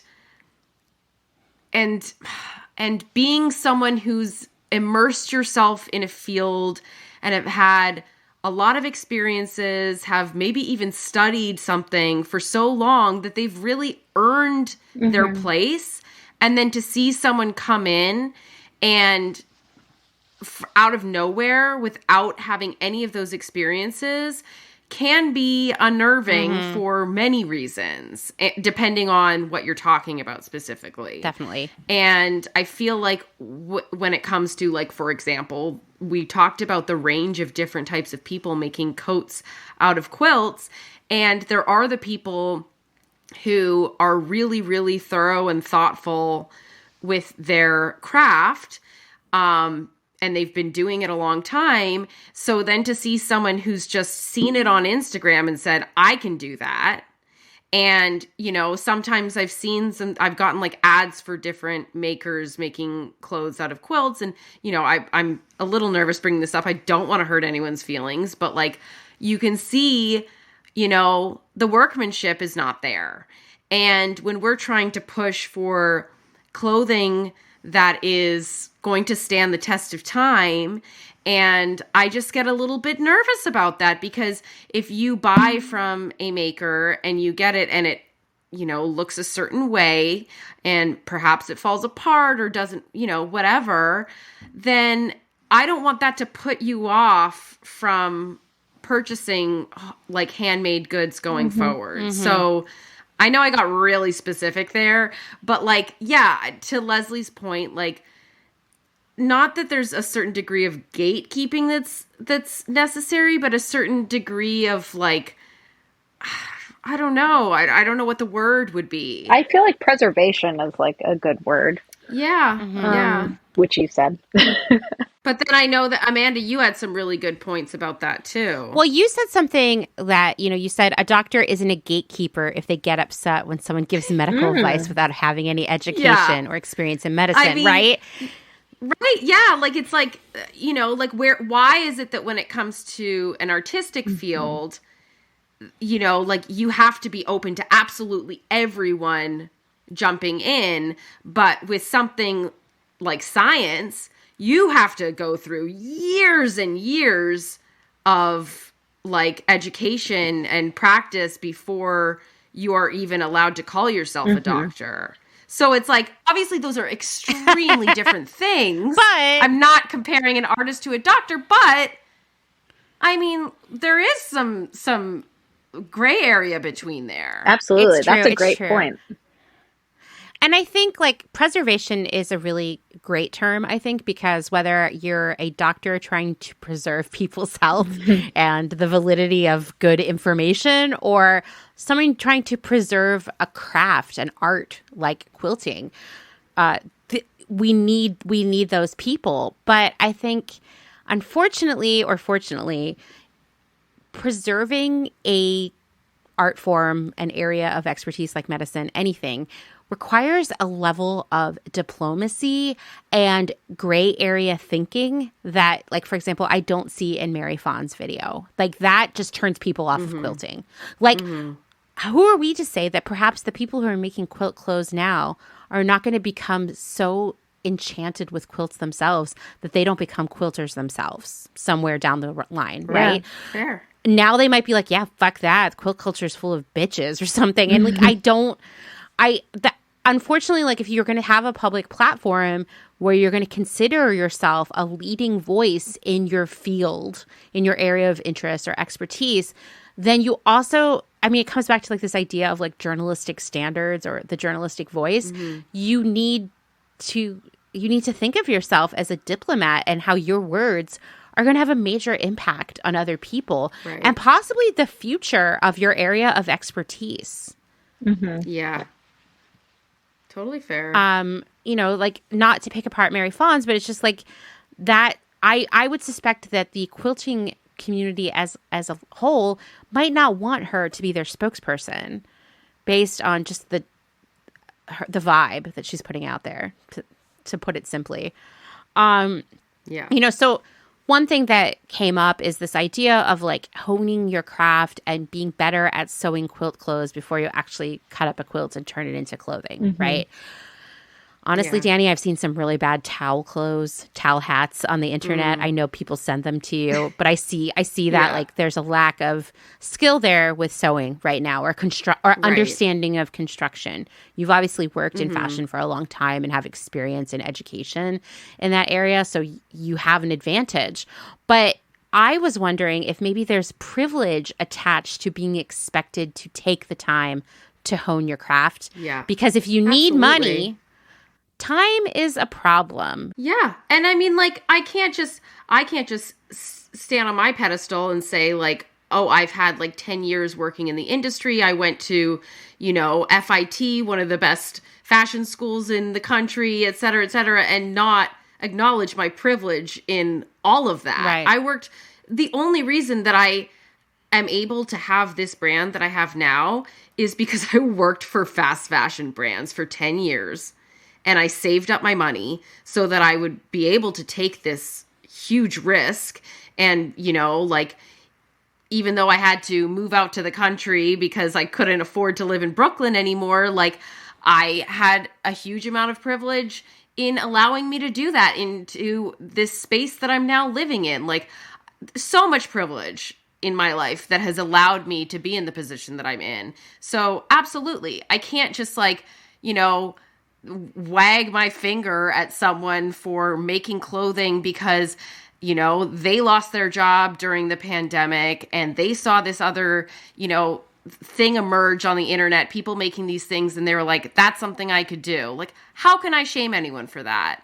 That would be awful of me to do, So there's definitely, like, we have to acknowledge our privilege even when talking about earning your, quote, stripes or, being able to, like you said, hone in your craft enough to be able to really get to a good place in it before you try and profit from it. Right, right. I think, unfortunately, we just can't expect that or ask that of people. I mean, last summer, I attended virtually this incubator accelerator for women podcast hosts, and I was really shocked to find that most of the people there don't edit their episodes. They just record them and upload them. That's it. They don't do any audio fixing, if you will, to them. And most of them had never even listened to their podcast before. And I felt like really outraged and upset about that, actually, because I put so much time and work into editing and getting it right. And I realized that I actually come from a place of privilege even there because I had Dustin to teach me how to do that stuff. And I come from a kind of professional background where you constantly have to be like polishing because you never know what's going to happen. And so I already had that professional experience that told me that I should take that time and make sure it was right.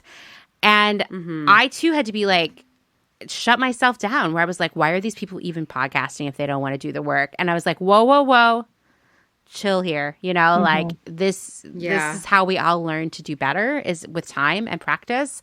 And I think it's a similar thing, right? Like, your craft does take time. Some of us got a head start for a few reasons. Yeah, absolutely. We might also just be older. That helps too, right? Right? Like, yeah, it's true. So we're all in our 30s here. Yep. I guess I would just say, I mean, this question is primarily directed at you, Lesley, but Dani, I think you probably would have some thoughts there too. How do we ensure that both the quilting community and the upcycler community is open and accepting, but also that people are doing the work to do better with time? I mean, I feel like a welcoming community would help teach people to do better, but maybe that's expecting too many people to do much free emotional labor. Well, I am always willing to talk to people about anything that has to do with quilts. Like, I love it. One thing I cannot stand are people that like hold skills and techniques to their chest and like won't give it away, like a sacred thing that's like their secret. Like, I cannot stand that. Like, come to me if you have any questions about that. I will be happy to talk. I think like what both sides really need to do is just like be respectful of each other. That's kind of like the my key thought about this whole thing. And honestly, just try to see the other person's point of view. Like, I never thought that I would be where I am now, but I just like decided to really to take time and like listen to what the other side had to say. And I was like, you know what? Like, that's totally legit point. Like, who am I to be like, don't do that? You know, I mean, these are people's lives, and like, it's just a lot of drama to make it black and white. Totally. Yeah, I mean, I feel very much the same way as Lesley. And if anyone who follows me on Instagram knows that I share a wealth of information, and I'm happy to answer questions. But there have been points in time where it has started to make me feel a little burnt out. And I know, Amanda, you can attest to this as well. Way more so than me. But because, you know, I, especially like when I started and, you know, the first year of the pandemic, everything was going gangbusters and it was like amazing. So much so that I didn't continue to pursue my other business. I, you know, didn't pursue freelancing anymore. And I was like, okay, I'm going to dive in full force with this. And so I was more than happy to share, you know, my thoughts on like how I grew my business and stuff like that with folks, because I was getting paid by people buying my things. But then, you know, last year there was a bit of a flip where, you know, I felt my business slowed down a lot. A lot of people felt this way. I know I've talked to a lot of other small businesses, and I started to realize that like a lot of the following I had amassed were, you know, people following me for many, many different reasons. But one of the smaller reasons were that they were going to actually purchase something from me, which is fine. I don't care. Obviously, I've got a lot of followers. I do not expect, you know, even the majority of them to want to purchase something from me. But when things were getting, you know, tight budget-wise, I was getting kicked out of my apartment, and still I had people like asking me, how do I do this? How do I do that all the time? And not many sales coming through. There was a little bit of resentment that was building up because I felt like I was giving. Yeah. And at the end of the day, it's tough because I'm, you know, someone who's promoting slow fashion, conscious consumerism, not consuming so much. But at the end of the day, that is how I make my money, is people buying stuff from me. Right. And it is a weird place to be in. So it does get tough because I feel like a lot of people are like coming to me asking questions, and I'm so happy and I feel very flattered that people want my perspective on things and my advice and opinion.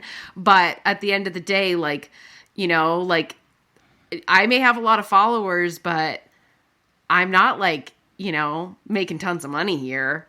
So there is like a fine line, and that gets tough because I don't have a day job separate from this. This is my job, you know? Right. Maybe No, I'm feeling so generous with my time because no one ever comes to ask me anything. So I'm like, yeah, come. Just wait. They will. Just wait, Lesley. After the way I talked you up. Yeah, everybody. You're going to probably have to turn off your phone for a few days. So, okay, moving on. I want us to envision a non-quilt clothing world, which, to be fair, yes, quilt clothing has always been around, but really it came up in a major way a few years ago, as we mentioned. Imagine if quilt clothing didn't exist. If everybody watched Mary Fons' video and was like, you know what? I'm an asshole and I am never making another quilt garment again. What happens to those quilts? Like, where do they end up? I'm sure, Lesley, you have a lot more information about quilt preservation, museums, that kind of thing. I know there are some quilt museums, but I would assume there aren't that many. Well, there definitely are quilt museums, like many in the U.S., and a lot of, you know, just art museums have quilts. You know, they're museums that are just art museums, like aren't necessarily like looking for more quilts. I don't know what their like quota is for quilts, but I think that every person should have a large number of quilts. You have quilts. I know. I love it. You have quilts for your bed, and when you change them out, you have different quilts for different seasons. It changes the room. Like quilts Yeah. are like such a special thing. They're like as special as like your dining room table or like your sofa, your expensive sofa in your living room.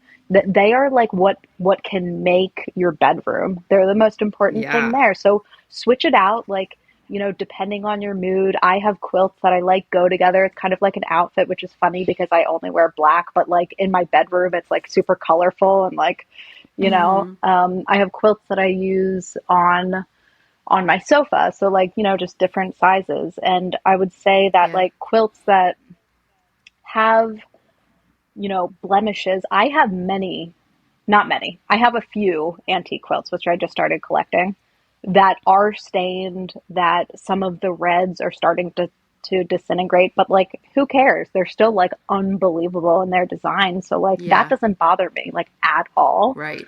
There's also ways to like fade from some of those stains, like putting them in the sun and like just like spraying water on them and like letting it dry kind of like bleaches it out.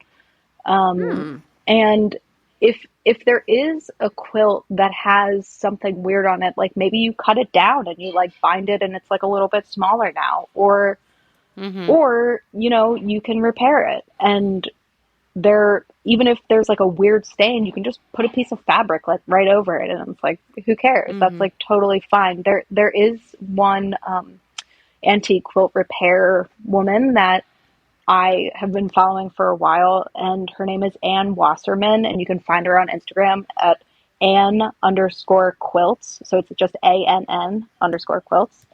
And she has a really cool book that's called Preserving Our Quilt Legacy. It's all about quilt repair. Sometimes she gives virtual workshops. I think she just did. Or, yeah.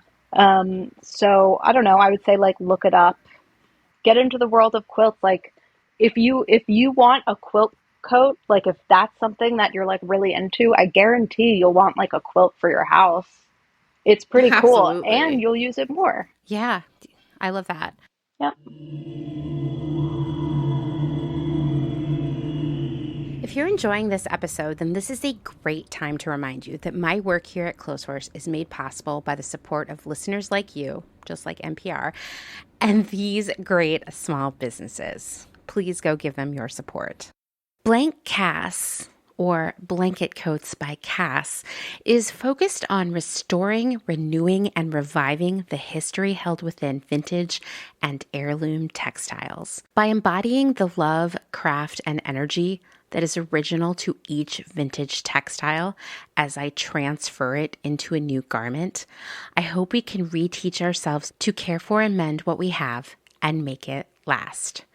Blank Cass lives on Instagram at blank_Cass, and a website will be launched soon at blankcass.com. Located in Whistler, Canada, Velvet Underground is a velvet jungle full of vintage and secondhand clothing, plants, a vegan cafe, and lots of rad products from other small sustainable businesses. Our mission is to create a brand and community dedicated to promoting self-expression, as well as educating and inspiring a more sustainable and conscious lifestyle, both for the people and the planet. Find us on Instagram at shop_velvetunderground or online at www.shopvelvetunderground.com. St. Evens is a New York City-based vintage shop that is dedicated to bringing you those special pieces you'll reach for again and again. More than just a store, St. Evens is dedicated to sharing the stories and history behind the garments. 10% of all sales are donated to a different charitable organization each month. For the month of February, St. Evens is supporting the Yellowhammer Fund, a reproductive justice organization serving Alabama and the Deep South. New vintage is released every Thursday at wearstevens.com with previews of new pieces and more brought to you on Instagram at wear_st.evens. That's Wear St. Evens. Country Feedback is a mom-and-pop record shop in Tarboro, North Carolina. They specialize in used rock, country, and soul, and offer affordable vintage clothing and housewares. Do you have used records you want to sell? Country Feedback wants to buy them. Find us on Instagram at Country Feedback Vintage and Vinyl, or head down east and visit our brick and mortar. All are welcome at this inclusive and family-friendly record shop in the country. Republica Unicornia yarns. Handmade yarn and notions for the color obsessed. Made with love and some swearing in fabulous Atlanta, Georgia by head yarn wench Kathleen. Get ready for rainbows with a side of giving a damn. Republica Unicornia is all about making your own magic using small batch, responsibly sourced, hand-dyed yarns and thoughtfully made notions. Slow fashion all the way down and discover the joy of creating your very own beautiful hand-knit, crocheted, or woven pieces. Find us on Instagram at Republica_Unicornia_yarns and at www.republicaunicornia.com. Picnicware, a slow fashion brand ethically made by hand from vintage and dead stock materials, most notably vintage towels. Founder Dani has worked in the industry as a fashion designer for over 10 years, but started Picnicware in response to her dissatisfaction with the industry's shortcomings. Picnicware recently moved to rural North Carolina, where all their sewing and accessories are now designed and cut, but the majority of their sewing is done by skilled garment workers in New York City. Their customers take comfort in knowing that all their sewists are paid well above New York City minimum wage. Picnicware offers minimal waste and maximum authenticity. Future vintage over future garbage. Cute Little Ruin is an online shop dedicated to providing quality vintage and secondhand clothing, vinyl, and home items in a wide range of styles and price points. If it's ethical and legal, we try to find a home for it. Vintage style with progressive values. Find us on Instagram at Cute Little Ruin. The Pewter Thimble is a curated secondhand shop based out of Rome, Italy. Owner Desiree Marie Townley has a background in costuming and makeup for dance and opera and focuses on dressing for the character you want to be in the world. Curated collections are dropped in a story sale and always have a specialized theme, like the color palette of Starry Night, the film classic Casablanca, and the children's novel The Secret Garden. Desiree works with local artisans, and pieces are rescued from markets and rehabilitated and resold with worldwide shipping. The Pewter Thimble is a collection of pieces that will have eternal style from the Eternal City. Discover more on Instagram at The Pewter Thimble. Dani pointed out something that she was saying that she saw vintage sellers note that 5 years ago they couldn't sell a quilt to save their life, so they had to pass on them whenever they saw them. Now they can always be rehomed. Like I said, it took me 2 years to still not find a quilt. So hopefully this year will be the year. But it's important, as we touched on before, to say that clothing has been made from quilts for a long time. And I did some very high-level reading about the history of quilt clothing. I'm sure, Lesley, you have a whole lot more to add to this, but patchwork and quilting has been around for about 5,000 years. And making patchwork clothing from scraps goes back centuries, and it was often seen as a way for women to show off their stitching skills. The modern technique of turning a quilt into clothing is somewhat new, although we cannot say this enough. Poorer people have been always remaking and reusing materials, so quilts have certainly been turned into clothing and other items as long as quilting has been around. What we're really seeing right now is a different regard for these existing materials, or at least a different view of the items. We touched on this earlier in the conversation, that these quilts and anything that's being upcycled are seen as less their current whole state, i.e. a quilt, and more for their usefulness and elements, fabrics, colors, texture, raw materials. And so, of course, that makes sense from a sustainability perspective. We have to use what we have. So rather than the value of the quilt being the quilt, it's the materials. And Mary claimed that there's no respect for the quilts, and these upcycles gleefully murder them, etc. How do we feel? I mean, this is a hard one, right? Because we know that a quilt isn't something you just throw together in like half an hour. And even if you did, it would still have of value, that work, that artistry would still be there, but we know it's a much bigger project. How do we feel about something that could take a year to make now not being about the final product, the quilt, and being more just raw materials? That's a tough one, right? And who owns the materials, right? Like, because the quilt is actually made of original materials, right? And those materials might even have had sentimental value. You know, they could be made from clothes of family members or other important items. So the materials, it's weird to think about it this way. It kind of is like when you try to think about the size of the universe and your brain's like, I can't do it anymore. It's like these materials, the makers are seeing the quilt as the material, but the reality is the real materials belong to someone else a long time ago, and they use their work to make what is now considered the raw material for these upcyclers. Right. That's intense, I know. I mean, I know that, Dani, you're not like, oh, the people who make the towels must be so sad right now. Like, that. Well, that's actually interesting because I mean, I guess we'll go into this later, but actually, you know what? Scrap that because I feel like it distracts from what you were already saying. Never mind.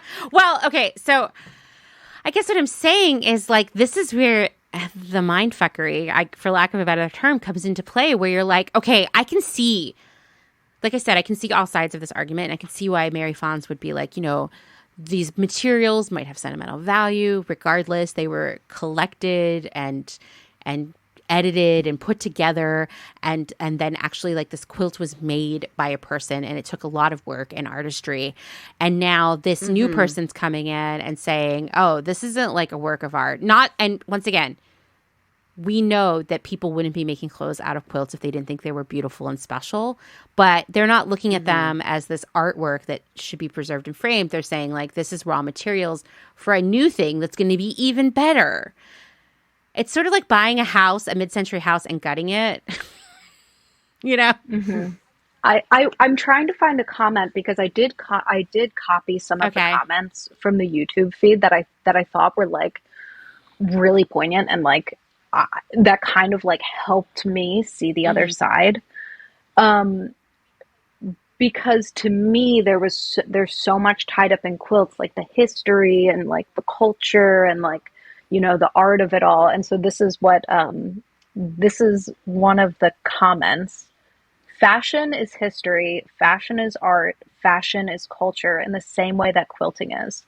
Many of these arguments conclude that a seamstress, a designer, a clothing maker, whatever you want to call it, is less than a quilter, reducing beautiful pieces of wearable art to garbage. Designers don't fail to recognize the art of quilting, but you fail to recognize the art of fashion. And that is a good one. Yeah. And love that. I'm sorry I didn't like note who these people were. I just like literally copied and pasted. Sorry, YouTube. But that was that was a good one. No, that is actually, that brings me to a point that I was thinking about when I was really stoned in the bath the other day. Because that's where I do my best Of course, thinking. naturally. Me too. Yeah. Oh my God, you guys, I think I'm addicted to it. Like, no joke. I finally found my peaceful place, like my way to relax. Anyways. Do you know why you think in the bathtub? And because I've been like thinking about like everything I do, and I was like, why do I think in the bathtub? Because your body is in just such a state of calm. It's almost like not even there, that there's like no weight on you. There's like no physical. It's probably something to going back to like, when you were in your mother's womb. Yeah. Kind of. And all the deep thoughts you were thinking then too. And you forgot about them. Wow, this is a real tangent. This is really taking a turn. I know, yeah, definitely. But what I was going to say was that I was thinking about how in my closet, I have a denim jacket that when I look at it, I think 2016. It just hits me over the head because it is covered in patches, one of which says, quarter life crisis. I don't have a nasty gal patch. Not nasty gal, nasty woman patch, but I might as well because I've got a ton of other like feminist, like so 2016, like enamel pins of like a boob, free the nip, classic, like that kind of stuff. I look at it and it's just 2016 to me. And I don't know if I'll ever wear that jacket again. I can't tell into the future, but it is an archive in my closet. It is something I will never get rid of. You know what? Honestly, like if I have a child, I would probably hand it down to them, and hopefully they would, you know, be able to appreciate the nostalgia of it. But in a weird way, I feel like the quilt coat says so much about these pandemic years. Like the amount of like stress and sadness and like upheaval that we've experienced in the past couple of years.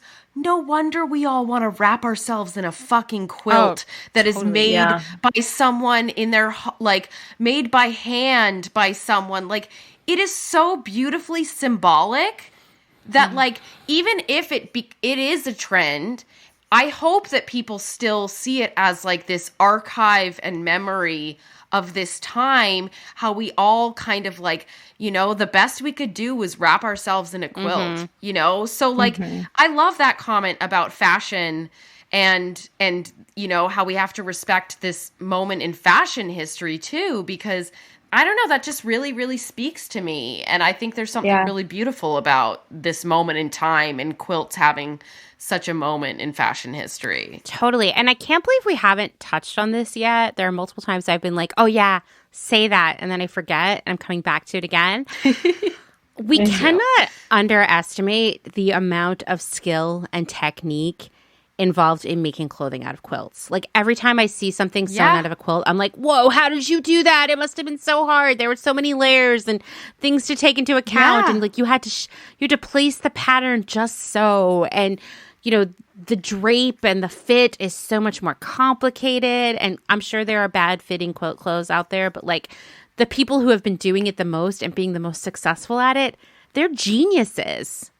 Because clearly they're doing it right because people keep coming back for them. And definitely, I feel like we're forgetting it's really, really hard to make clothing. It's even harder to make clothing out of a quilt. And seeing those clothes dismissed as dumb, really, I mean, I can barely sew any clothing. It really hurts me. Like, it makes me angry because I know all the time and work that goes into making clothing in general. I actually I'm on this Facebook group for people who really love new works, and it gets really extreme in there. And someone said, I took some fabric to a seamstress and asked her to sew me a dress, and she said it would be $250 to $500. That seems really crazy to me. And I was about to jump in and be like, oh my God, you don't know how long it takes to make a dress. Especially specifically for one person. There's going to be fittings, all this stuff. But then someone else jumped in and said it for me, so I didn't have to.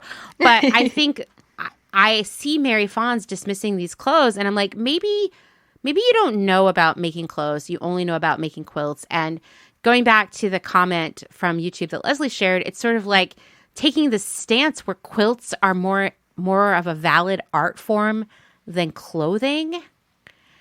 And I don't like that. Yeah. That is really interesting. So the other thing that I was seeing in the comment section on Instagram, because like I said, I went really deep, is that there were people in there who were like, I would never donate a quilt. That's like a document for my family and so precious. And other people jumped in and said, you know what? I would actually love all of my family's quilts to go somewhere else and be made into clothes because my family is filled with trauma and it's a nightmare and I don't want to be reminded of it. And people were like, I can't believe you would say that about quilts that someone in your family made. And it made me realize, like, if someone gave you a quilt or you inherited a quilt or you made a quilt, if you don't want to use it and you want to give it to someone else to make into clothes, isn't that your business? Yeah, absolutely. Yeah. Some people wouldn't want the reminder. Even if they did love the person who made it, perhaps it's too painful. I mean, or they just don't like it. Or they just don't like it. Fair. Like, it doesn't need to be like a dramatic reason. They just might not like it. Yeah, like when I go to estate sales and I see piles and piles of quilts, oftentimes these estate sales are are run by, other companies, but they could also be at times run by the family itself. And they've already combed through everything. They already took what they wanted. So it's fair game at that point. And that's up to them. There is a trendiness attached to quilts too, right? Like sometimes they're in trend from a decor perspective, and sometimes they're not. Sometimes people are like, I want a big solid white duvet.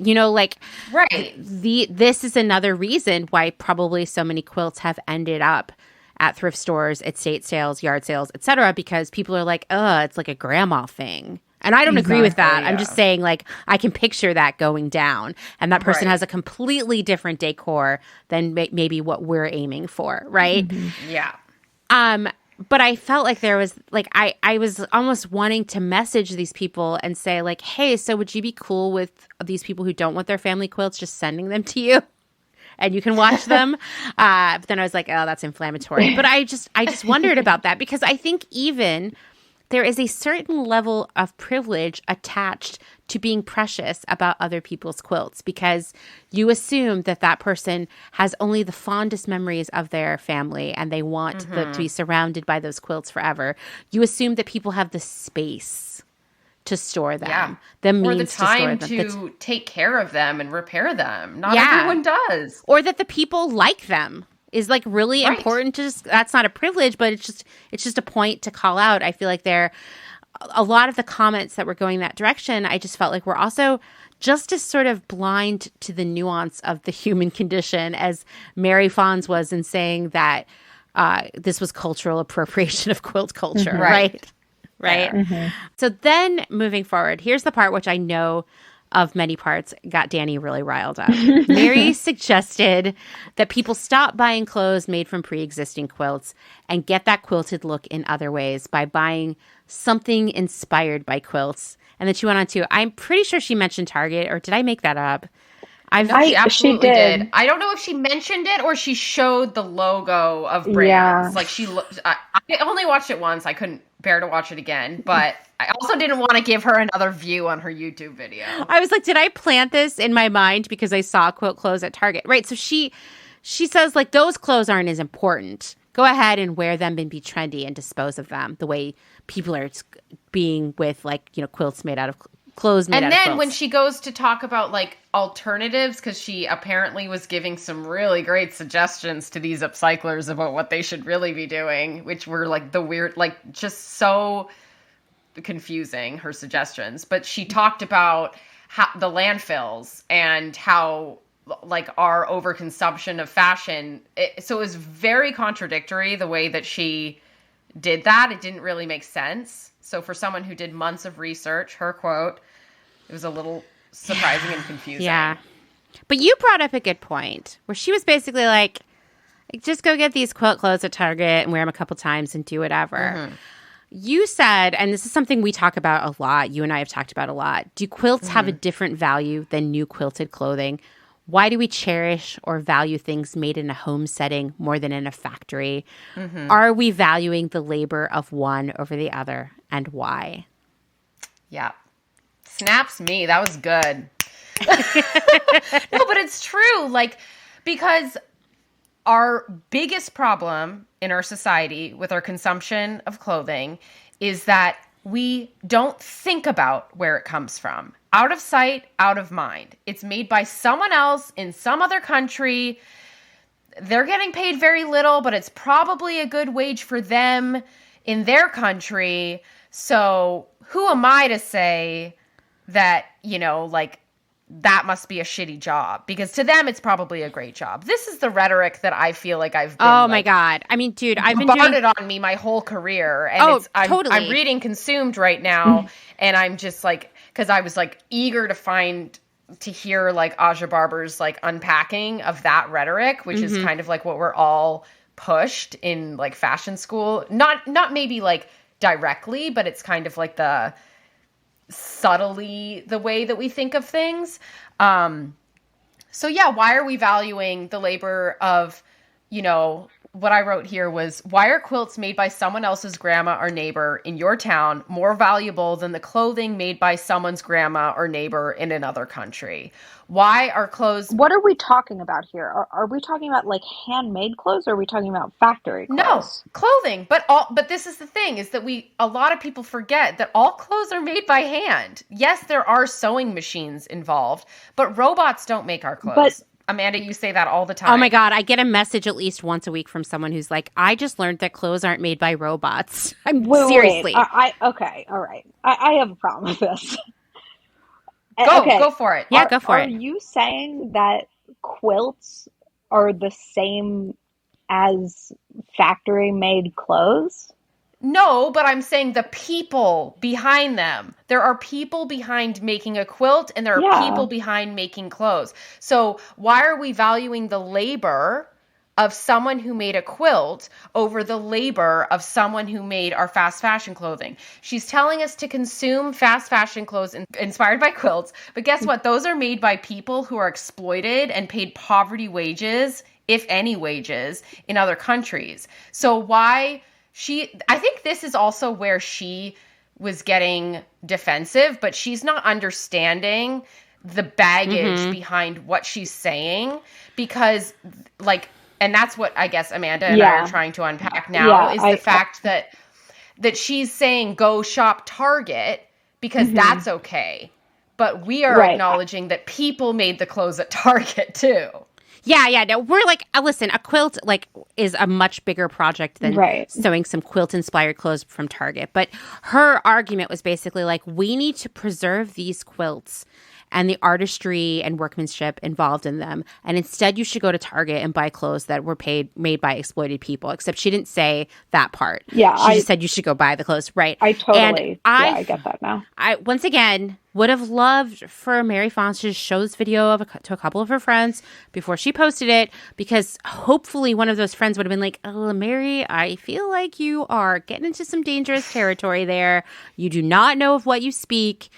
Don't tell people to go shop fast fashion. You're going to totally negate every other valid point you made in this video. I mean, there were other invalid points that did that, but you know what I mean? Like, even if the rest of it was like totally sound logic, it would be like, whoa, Nelly, cut that part out, because I'm assuming that Mary Fons doesn't know a lot about what happens or how the clothes we buy are made. She might think, like many other people, that clothes are made by robots, and they're not. And I mean, listen, Dani and I talk about this all the time.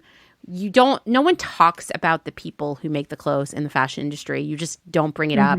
I had a coworker tell me once when I brought it up, she was like, listen, I went to Vietnam for a trip for Nike, and the kids there, they are excited to have jobs. Like, they want to have jobs. They were cheering when we all came into the factory. And I was like, whoa, way to just like tell me the truth about Nike right there. But also, like, I was like, but is it fair for kids to be in a position where it's either starve or work in a factory? No. Those kids should go to school and get to play and have fun like kids here in the United States get to do. And, you know, like, this is the defense all the time. Like I honestly, there's a podcast I listen to. It's not about fashion on any level. And they got themselves into some deep trouble, in my opinion, talking about the Target the crocheted stuff, which has been going around the internet for the past few weeks. It's funny because you and I, in our first episode together, we talked exactly about that crochet and it's like mind-blowing to people. Yeah. So when you see crochet has to be made by hand, when you go to Target and see a crocheted sweater for $30, you know that those people were paid pennies to do that to crochet it with a single hook. Like, think about that for a second. They had a ball of yarn and a hook, and you're paying $19 for it. Oh, God. Right. It's really bad. So this podcast was like, yeah, but like what you guys don't understand is that those people, they actually make a lot of money for where they live. And if we paid them, I know, but they were like, if we paid them the same minimum wage that we paid people here in the United States, everybody in that country would be a millionaire. And I'm like, oh, people are really willing to go there to make themselves feel better about a situation that is not good. Yeah. Totally. I know. And I feel like there was a little bit of that coming in with Mary Fons, because I did see comments where people were like, yeah, if you like quilt clothes so much, go buy them at Target, like in the comments section. And I was like, oh, man. When's someone going to rebut that argument? But this is why there's a big disconnect between like what's happening in this small community, because really it is. We talk about this all the time. We're in a bit of an echo chamber, and it's very clear that someone like Mary has not been like brought into that fold and doesn't really understand like the root of why we're doing this. And yes, because sometimes that root is muddied for people getting into it for the wrong reasons, of course. But if you really are to immerse yourself in the world of like slow fashion, sustainability, upcycling, you would understand that like this is where it comes from and why we do it. Right.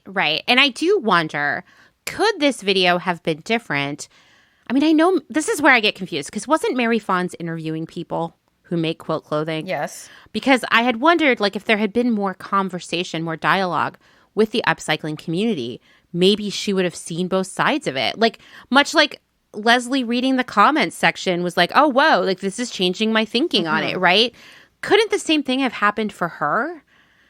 I mean, I feel like it depends on the person. Like, she kind of seems like someone who's just like so hot on her own vision of how things should be that she can't see the other side. And I mean, sometimes it is just like sitting down quietly by yourself with an intention to see the other side. That's what I did, you know, but I was like totally like with, you know, almost every single thing she said. And it just took me saying, no, I am going to intentionally go in there and like see the other point of view. People don't really do that. Like That's ever. very true. No, I mean, it's true. It's very true. There's no truer statement about Yeah. the way people are today. Yeah. It's true. It's true for at least the last 5 years. Yeah, it's interesting to me because I feel like I participate in so many conversations that are really changing for me, and I get sad when I know that people miss out on that opportunity. But it also, there's a lot of emotional labor involved with having to see the other side, right? Yeah. I mean, I think we're coming down the home stretch of our conversation now, and I just wonder, like, does anyone have any other thoughts or things they want to get off their chest, or something I forgot to cover? I do want to say that, like, I mean, this is kind of exactly following those points, is that, like, this is all the more reason why, like, we need to have more of these conversations about the atrocities of the fashion world with people who aren't necessarily in this community. And, Definitely. You know, understanding the problems with just over consuming things from these fast fashion brands. And as Amanda, you say all the time, like, our definition of fast fashion brands, like, we don't even understand how broad the spectrum is, because it's been such a constant race for all these brands that now most are operating in that cycle, in that kind of system. So I feel like whenever we can have the opportunity to, like, invite people into the fold is a positive. And that's something I've been thinking a lot about, like, the way I'm approaching my brand this year. And, like, I'm going into some more collaborations that maybe in the past I would think were not in line with my, like, ethos, but I'm trying to reframe it and think of it differently, because I don't want this just to be preaching to the choir, you know? I want us to be inviting more people into this, and it's going to take time, and it is going to start with one person buying one thing from an upcycler, and they'll see the difference in what they're receiving, whether it's the quality of the item, being able to see that it's made from something vintage, which was made with more, you know, like, care and time, because, like, the quality of the materials from, like, back in the day are better than the materials now in many cases. They'll see the attention to detail in the packaging that they receive, the thoughtful note, and just from that one purchase, they'll be like, wow, that was like a much better experience. And every time I see that in my closet, I want to wear it. I get really excited, which is very different than the same amount of money I spent on the 5 items I got from Shein or whatever.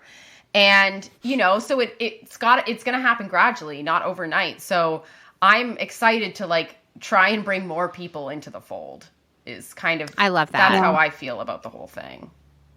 Yeah, absolutely. I feel like the fold has become too insular over the past couple of years and maybe a little judgy. And maybe a lot of us can actually learn from Mary Fons how to not do it and how to do it better. Yeah. Yep. That's my takeaway from all the worst bosses I've had. True. This was a good learning experience of how I don't want to be as a boss. If I had any last words, it would be I would just encourage the people who are making clothing from quilts. And I know some people are quilt makers themselves. That's awesome. But I would just encourage them to make a quilt, even a small quilt, just so like you can understand the craft that you're working with. It is important to respect what you're working with. And the best way to do that is to learn it yourself. And I think that's exactly what Rita said too. Rita? I saw her write that Yeah. of Panty Wedge. Yeah. She was saying exactly that. Oh. And I feel like that's a really good perspective. I agree. Well, also, I mean, if you've chosen that you're always going to make clothing from quilts, I think it can also help you hone your craft.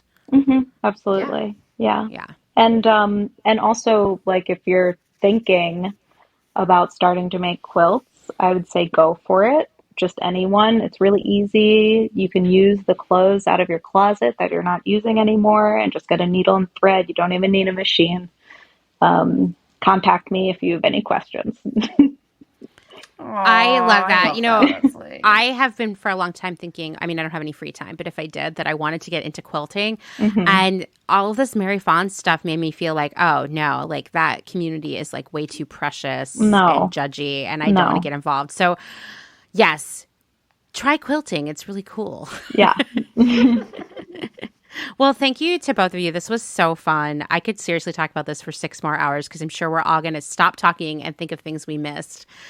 Yeah, sure. I feel like this was a great group to break down this issue. Yeah, this was really fun. And like, I think I said this before, that I was like definitely really scared when I suggested inviting Lesley into this. It wasn't that bad, I think this was a very, no, it wasn't that bad. It wasn't that bad. Lesley, you weren't as awful as I thought you'd be.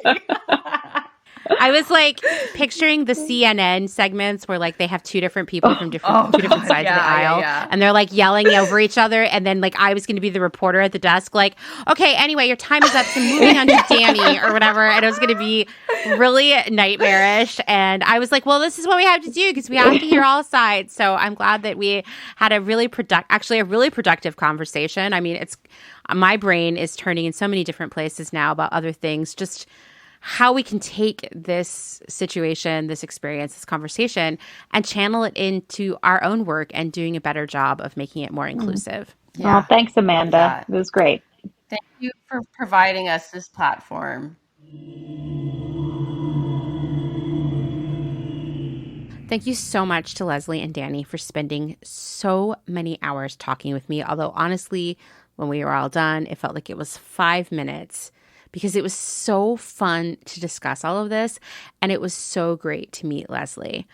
Special thanks to Dani for coming up with the idea of doing this in the first place, for getting Lesley on board. I'm so grateful. You're a peach, Dani. Lesley sent me some links to share with all of you, and they'll be in the show notes. I'll also include where to find Lesley and Dani. So go give them a follow if you haven't already.